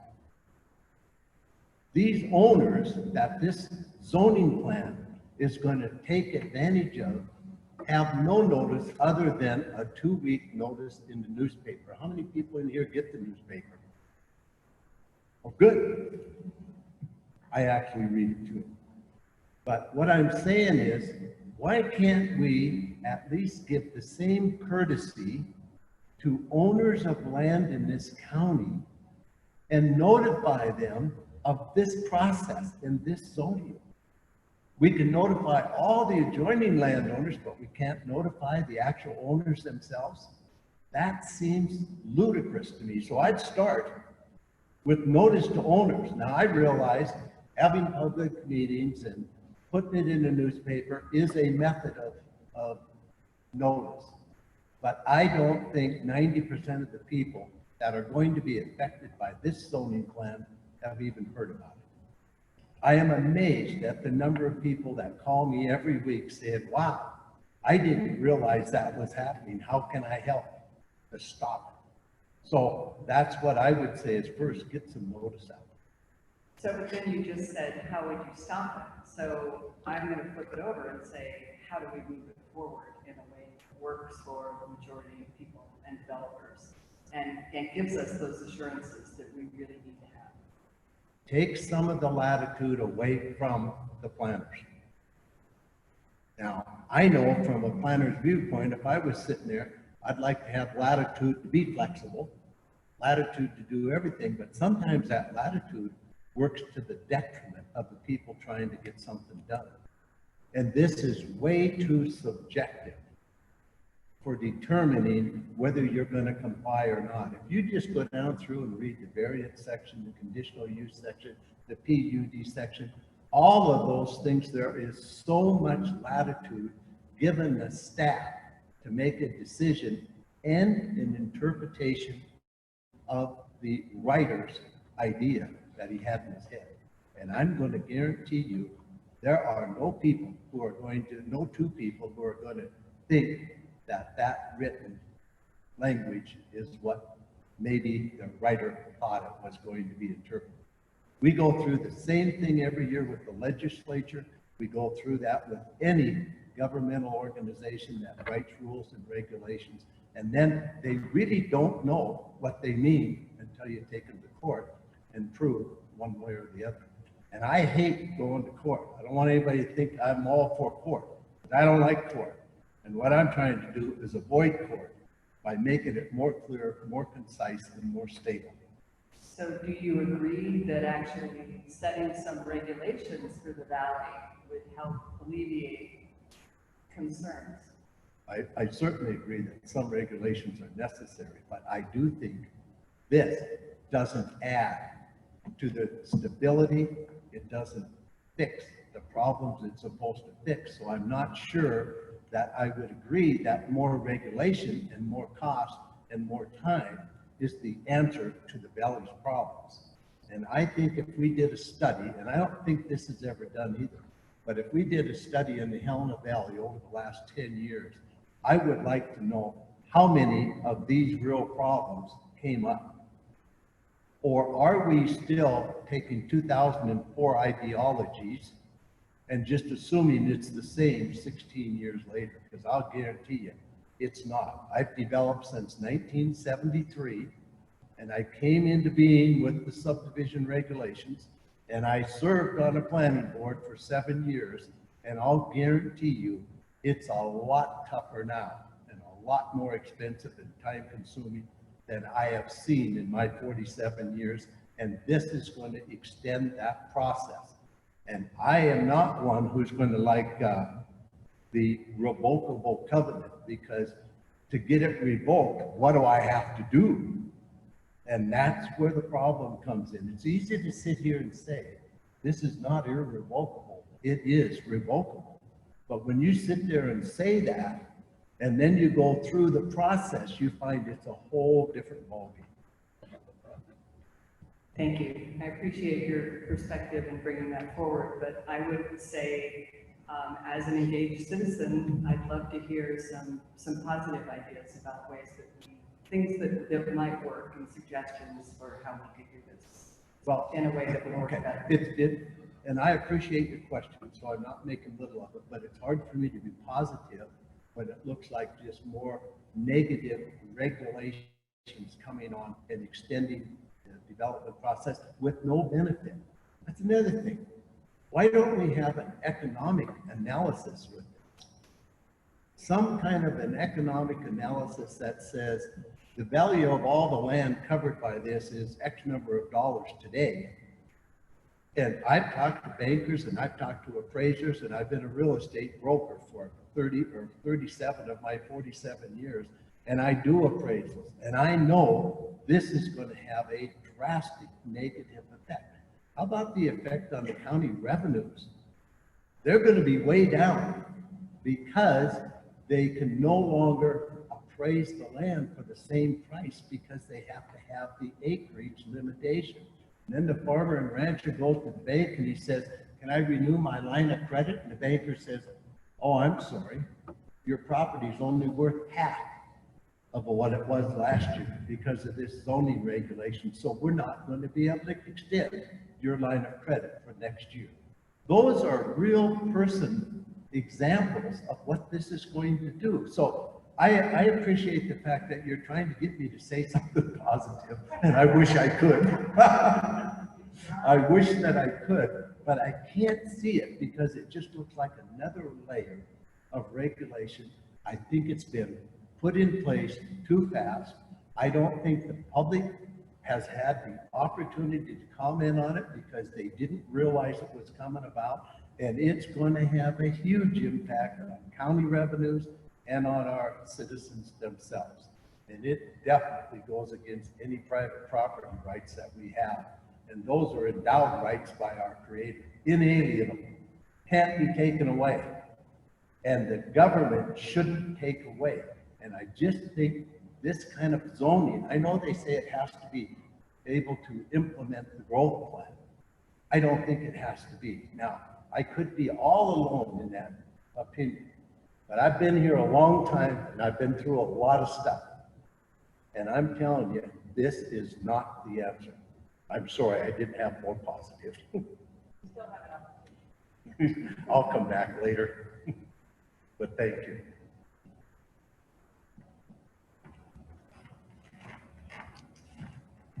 Ms. Rutherford, before we take what appears to be our final public comment in the room, do we have any Zoom comments? We do not. Thank you.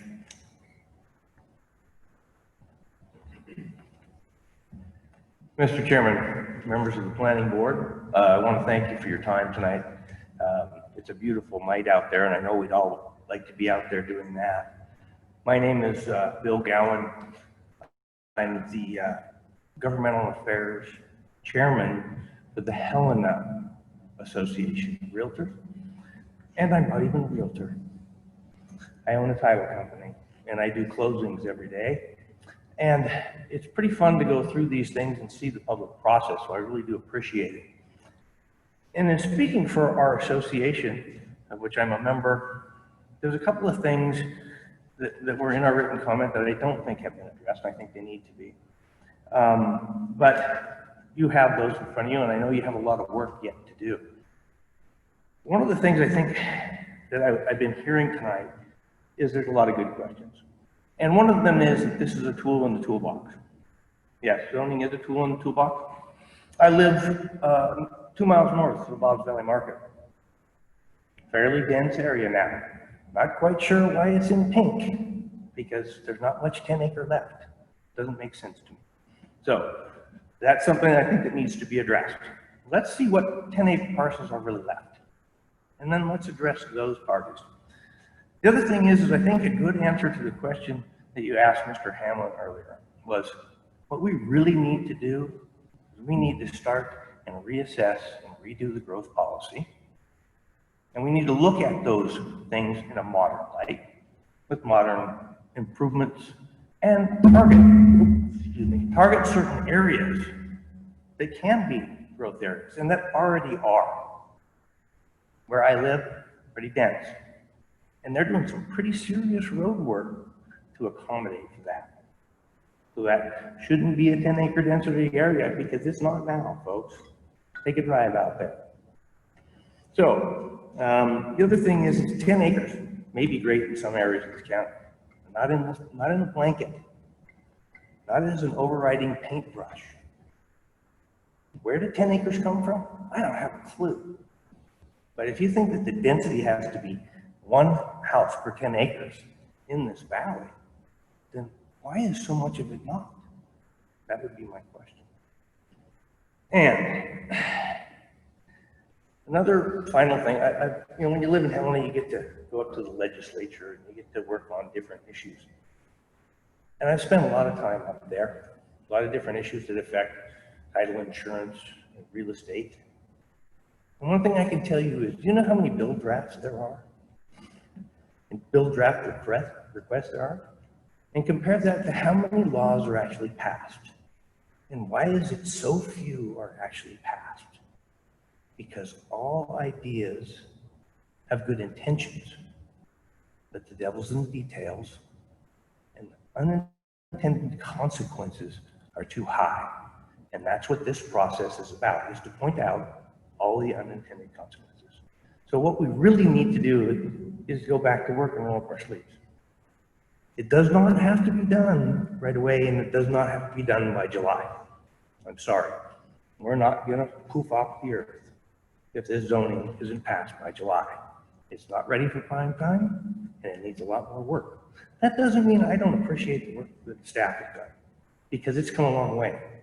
But I can guarantee you, the reason that so many people are against this is in the past, with some of our prior county officials, there is no trust. When you don't have the trust of the people, you don't have the trust of the government. Very important. Thank you.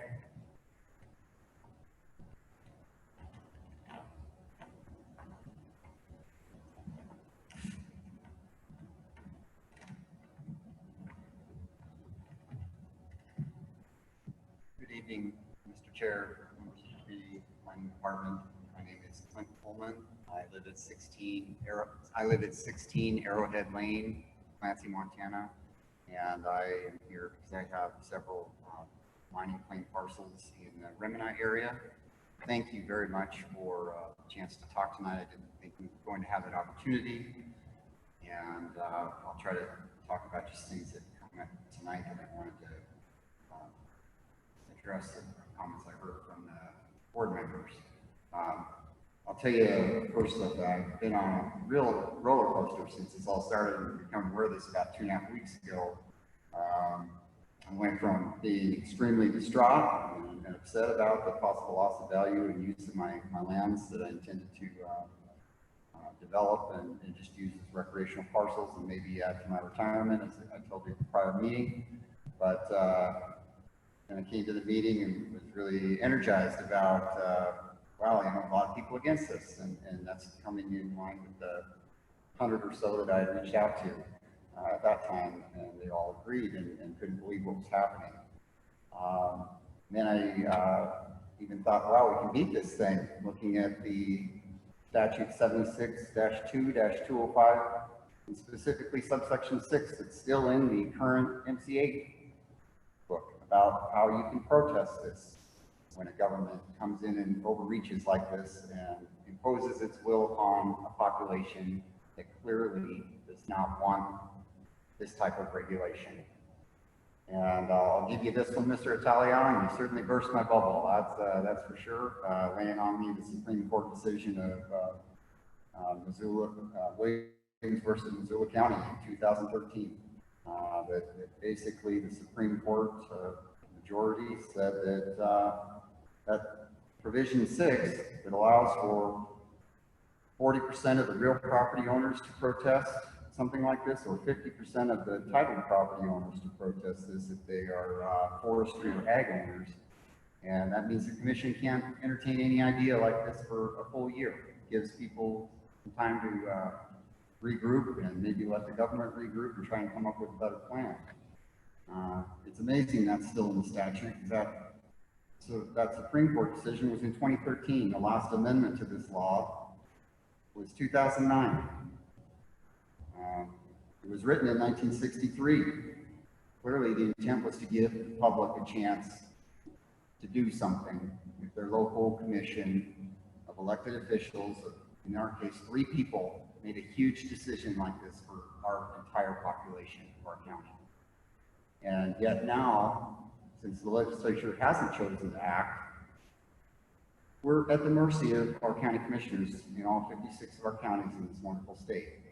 And that's a sad thing. It's certainly not the problem of this board, probably a problem for our population in Montana to make sure our legislative representatives maybe try and address this in a manner that does give us a way to protest or stop something like this that would be upheld through a legal challenge. I really thought I had you too, because there's only 530 people, unique property owners, of the 1,700 ag and forest properties within this district that we would have needed signatures from. And I'm pretty positive we would have been over 500 signatures in that protest if we had gone that route. But since we can't, we'll try this method of trying to reason and get people to see that there's just too many things here to push this agenda through. And I appreciate that Mr. Italiano has a boss. Bosses, the 3 of them that are elected officials. They're tough people to work for sure. And it's pretty clear that some of them want to be able to vote on this matter before maybe they're out of office. That could be the case. But maybe this board can influence that and say, you know, that's unfortunate for that person who might be in that condition or position in their career and their choices to either stay in office or leave. But that shouldn't override all of these concerns and problems that are being brought up and discussed about this plan. I'm not the greatest speaker, but I'll tell you, all these people who spoke tonight, they just resonate with everything I'm feeling about this. And I'm so thankful for all of them, all of the organizations and important folks who are up here with this effort to come and speak out against this, because without them, I think this thing would just be steamrolled through. And that just doesn't serve anybody at all. I sit and contemplate the problems that are gonna arise from this thing, not just from my own financial loss and all the other landowners' financial loss, but just the actual problems in people's general lives as property owners that this is gonna take and put into effect. One of those is like the bureaucracy it's going to create. I just imagine, I see how hard it is for us to hire, retain, and develop programs with the organization I work for. And it's months, literally months, to hire just one employee. They're going to have to hire tons of employees to manage this, to deal with the variances, to deal with the permitting and selling the licenses that we all have to pay for each step along the way, to pay the salaries of all those people that need to do this job, to monitor this, to enforce it, to develop it further. You know, if we need to hire all these people, there's months there, let's say 3 months to get a person on board, get them kind of up to speed with what their job is. So this is a whole new thing. We got to develop a policy and procedure for all these people and tell them what their job descriptions are. We got to write all that. Some real smart person to sit and write all that stuff. So there's a couple more months. And then, you know, most new employees, quite honestly, we've all been new employees at some time. We're not really worth anything for several months in that new job. And in that meantime, every other landowner out there still maybe needed to add a shed or put a roof on their garage that now is in non-compliance.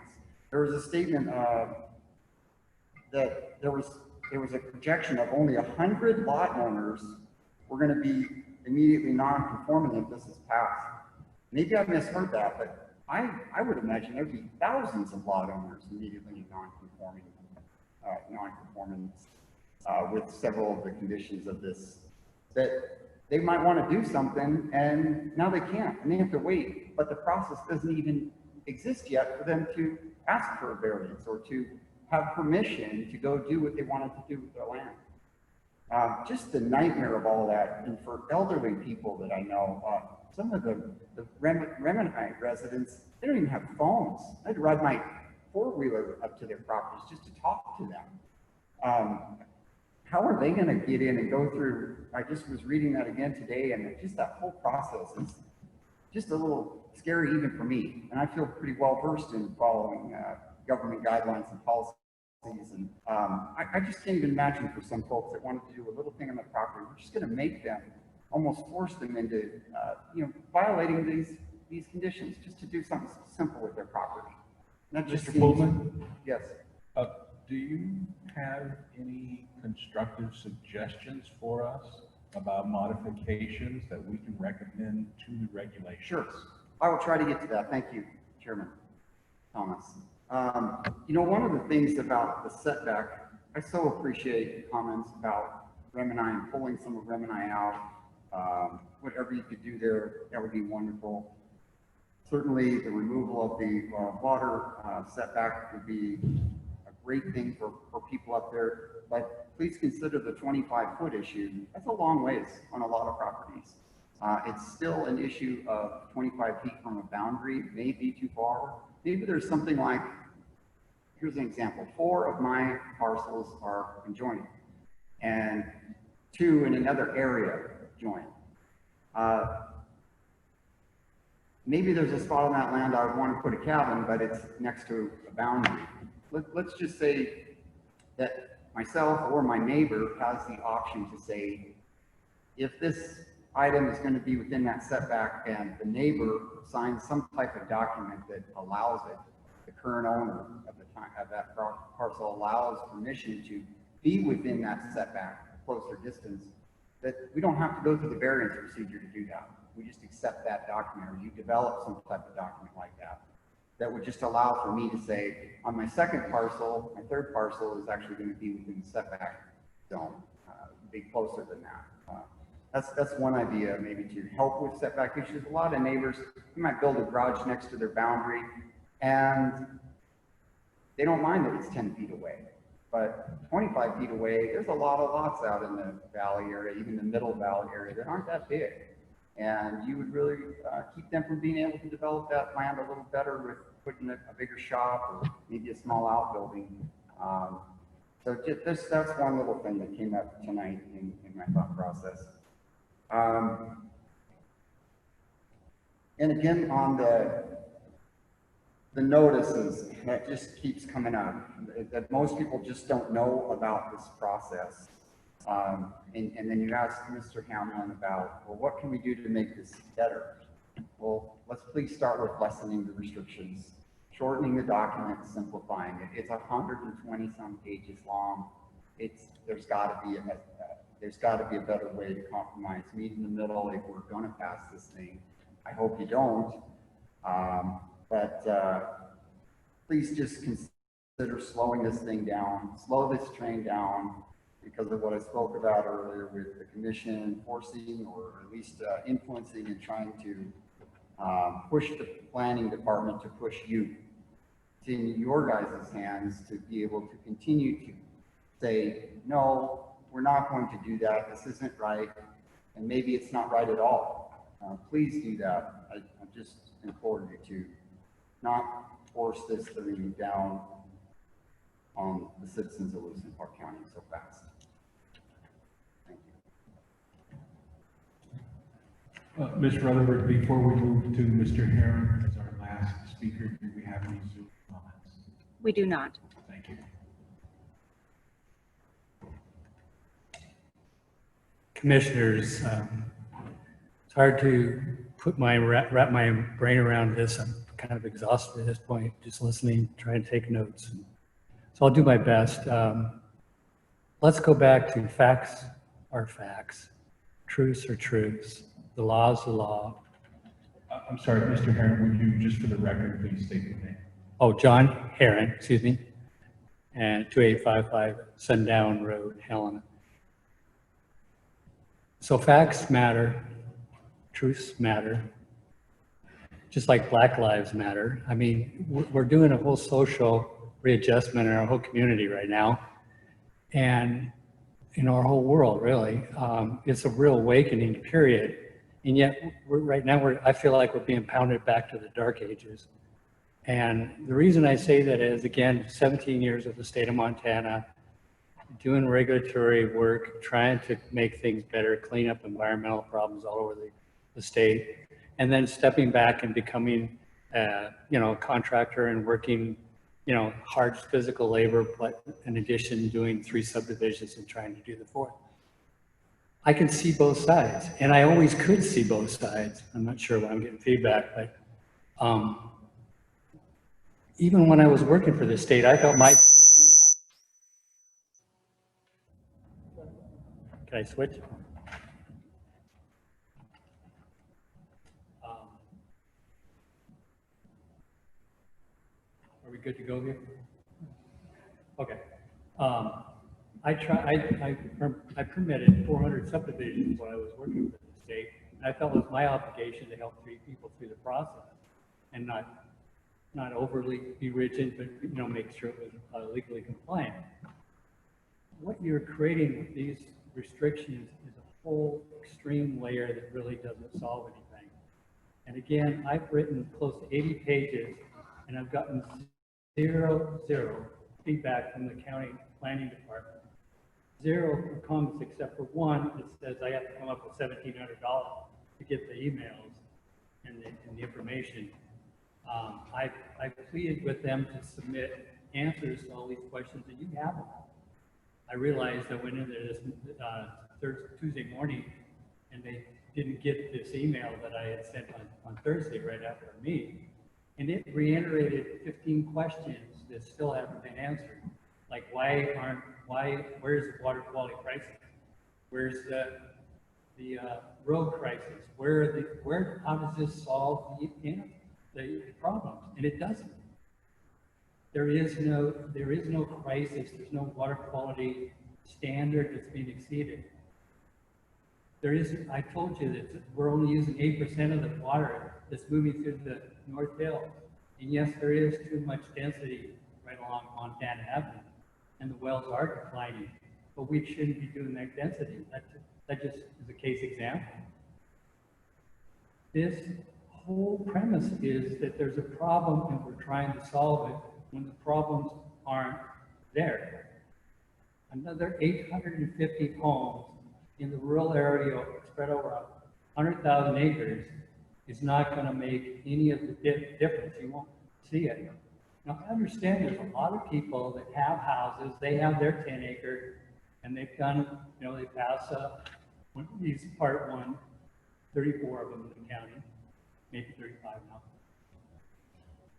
that says that I don't want the neighbors to have 2 acre tracts because I've got 10 acre tracts. Or I might even have a 5 acre tract, but I'm going to tell them they can only have a 10. Because guess what? It makes my house more valuable, and I can see past them, and I won't see a bunch of houses.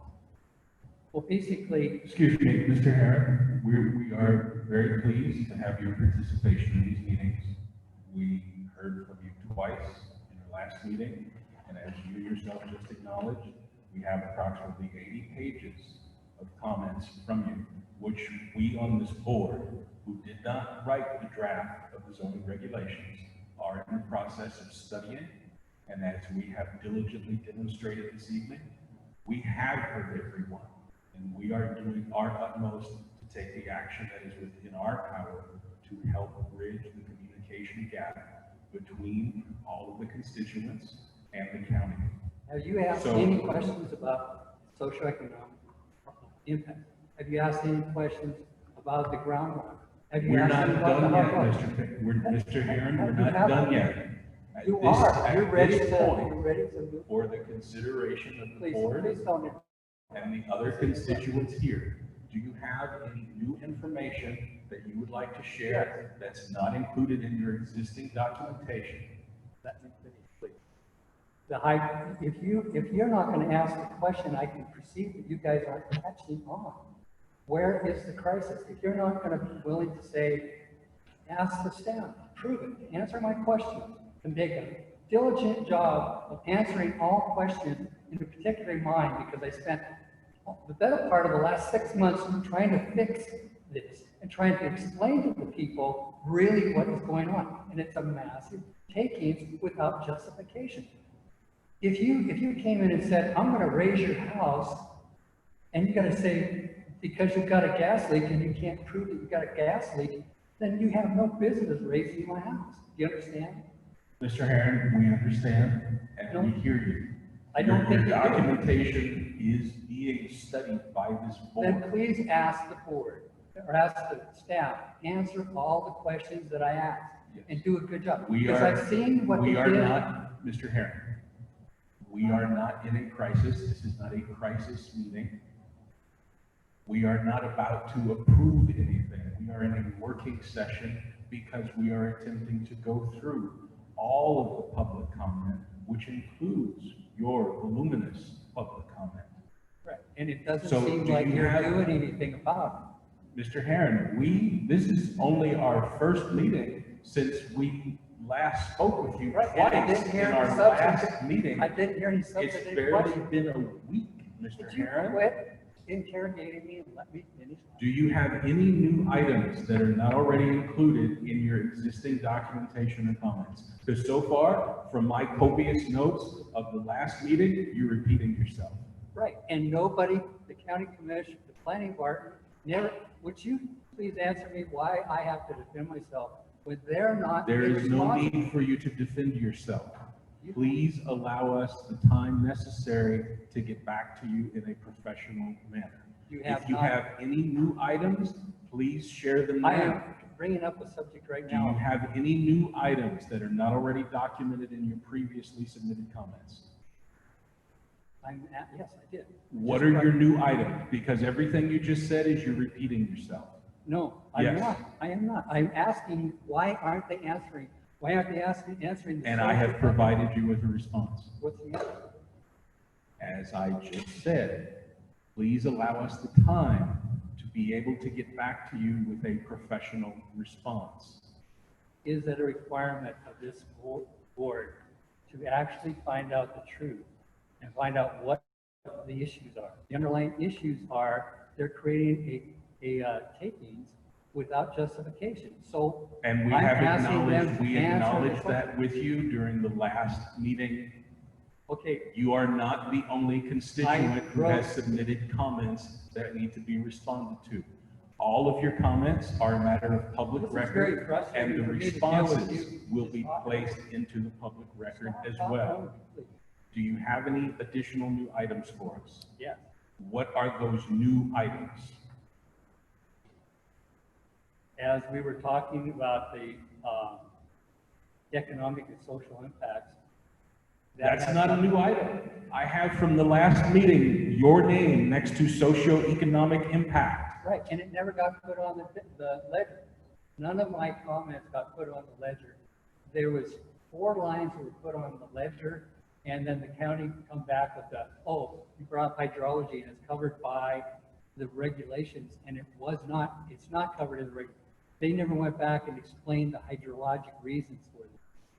And so I claim that the record that was posted for my comments was totally inaccurate, and I sent them an email on Tuesday, Thursday last week, requesting that they delete what it was posted up there and put what I actually said, because it was totally inaccurate and you couldn't even understand what I said. And then the response was not adequate.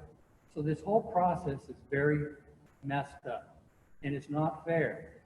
The minimal amount of answers, I could sit down and a 3rd grader could answer because there's no depth. There needs to be a thorough and complete accounting for the public of all reasons why we need this. And I am advocating that you remove the 10-acre tract from this whole thing. It's inappropriate. It's not substantive. It's not factually based.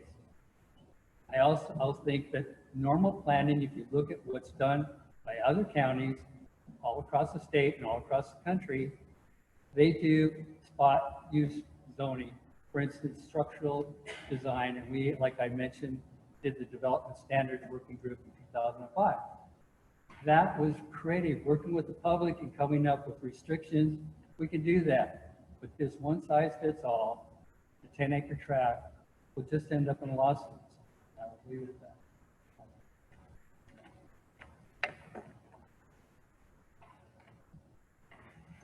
Okay, we'll now move on to discuss our next scheduled meeting. Mr. McNally?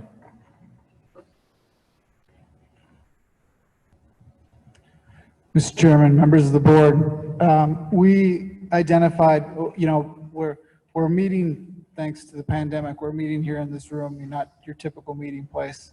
As I indicated at the very beginning, this room provides us the affordability to maintain a social distance while also allowing for live participation. We also allow Zoom participation for those individuals who are not comfortable coming to a public setting, perfectly understandable, so we provide that service. The room itself, we have checked with the Civic Center board, the Civic Center staff, and they've indicated that they do have this room available for the 14th of July, as well as the 21st of July. The 21st would be your regularly scheduled meeting, your third Tuesday of the month. If you were to take advantage of that, that would be certainly appropriate. In addition, if you wanted to have a special meeting on the 14th for further consideration of maybe some of what you have asked staff to look into today, we could do that, and staff could present to you some additional information to this board on that day.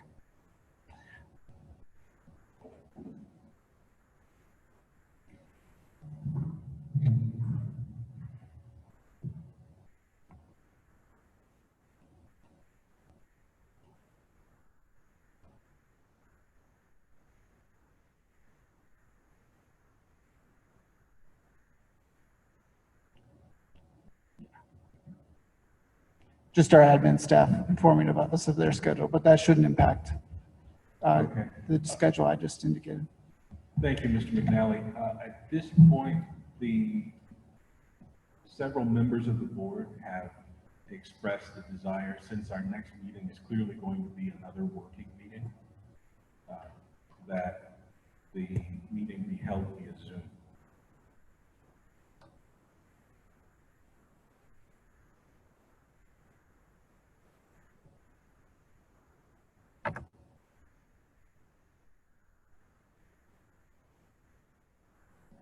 Chairman Thomas, members of the planning board, Peter Italiano for the record.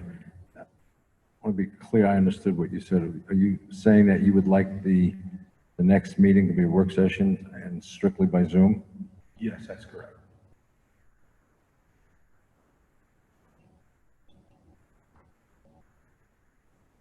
Mr. Chairman, I can support that idea, but one question I'd like to ask for staff. Do you think you will have enough time to respond to and prepare documents that we have asked for in terms of the alternatives and recommendations, or will you need more time? Because if it's our regular meeting, I'm fine meeting back here on our regular meeting, but if it's just if it's a work session where we're going to go over the information you have for us, and it's before the 21st, I'd like to meet via Zoom.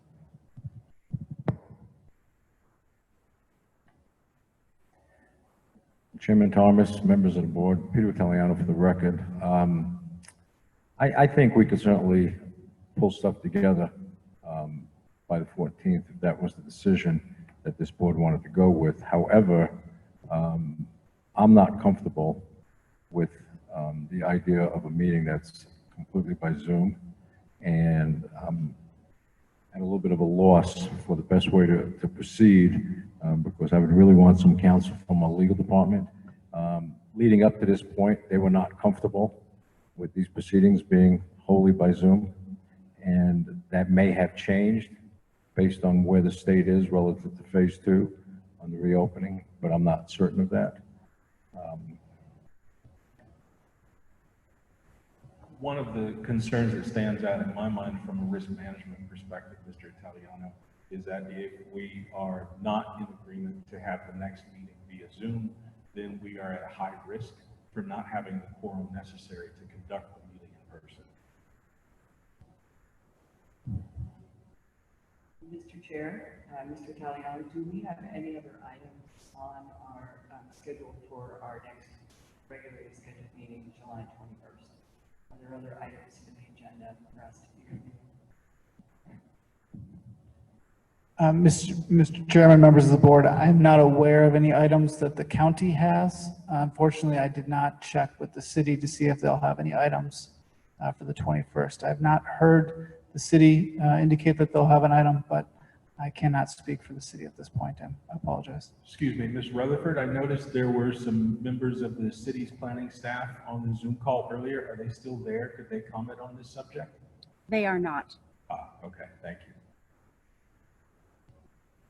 My preference would be that we just have our regularly scheduled meeting on July 21st, allow for more time, and I am in favor of having the Zoom meeting as well.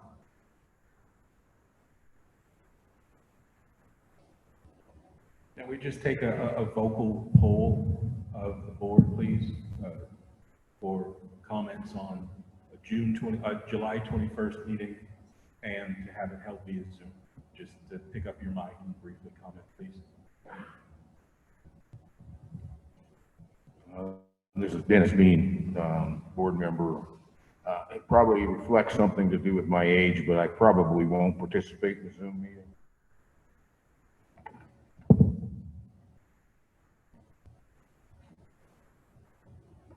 Mr. Chairman, I'd be comfortable doing either a Zoom meeting or a in-person meeting. I'm also impartial. I could do either. Mr. Chair, I prefer a Zoom meeting on the 21st due to work commitments out of town. I'm available on the 21st. I would prefer a Zoom meeting, but I'll attend either way. I guess I'd be interested in legal's perspective on why a Zoom meeting wouldn't be functional. And so if we get some clarification on that at some point, not tonight, that would be helpful as well. I would prefer a meeting on the 14th and the 21st because I think we have a lot of work to do on these regulations. However, if we're only going to meet on the 21st, I'd prefer to meet here. I would just say of the 14th, I'm not available on the 14th. I have another commitment, but there could still well be a quorum without me, so.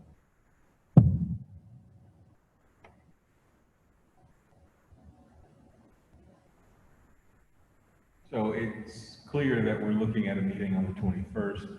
It's just a matter of obtaining an opinion from county's legal. Chairman Thomas, planning board members, I think you can certainly make a decision tonight if you want to go forward with a meeting on the 21st. And I would recommend that you, do that if that's your decision. And staff will confer with our legal department tomorrow and get an opinion back to you as to whether it can be wholly by Zoom or not. Okay, so at this point, we'll move forward with our regularly scheduled meeting on Tuesday, July 21st, and we'll receive additional information from staff later regarding the format of that meeting. Excuse me, I have one quick question. Is there, I know that we're trying to social distance, but is it possible that we could be holding the meeting in chambers? Is there just not enough space for the board to spread out? I know we were concerned about public comment for these meetings, but just wondering. Mr. Chairman, members of the board, we considered the availability of the chambers for these meetings too. However, we were concerned about those individuals wanting to participate. Certainly some people here wanted to come and hear your deliberation in the work session. We want to be able to afford them the ability to be socially distanced as well. We don't really have that ability in the chambers. Granted, we have kind of a smaller crowd this evening. However, we can't anticipate the amount of people that will show up. We could have a good sized crowd and then the inability to accommodate them. And so what this space affords us is it affords us the flexibility that a large crowd might bring. And that's why we've continued to pursue this venue for our meetings. Thank you, Mr. McNally. Moving on to our last agenda item, public comment on any public matter within the jurisdiction of the planning board that is not on the agenda.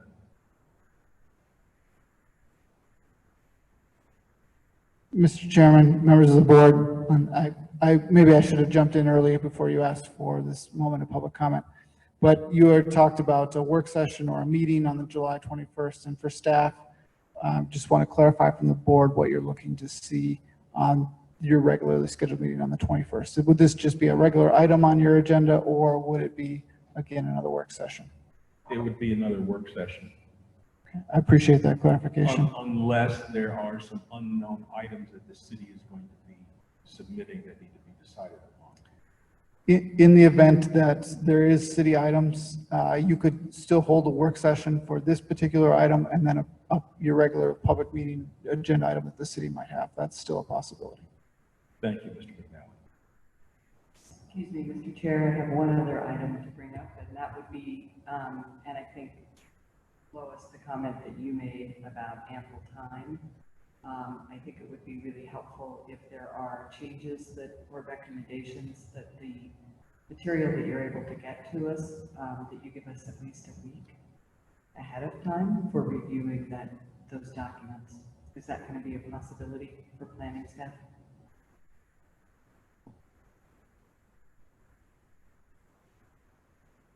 Mr. Chair, members of the board, we indicated that we could be ready by the 14th, so a week would be sufficient time for us to get that documentation to you. As we provide that documentation to you, we would also place online. If there were an item or an issue that you have asked us to address that we, for whatever reason, need more time on, we would state so in the documentation we provide you with an expectation of when we could get that to you.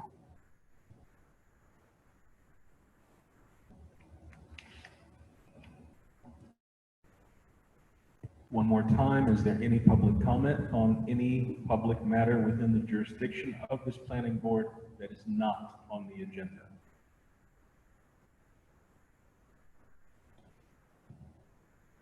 Hearing no further public comment, this meeting is adjourned.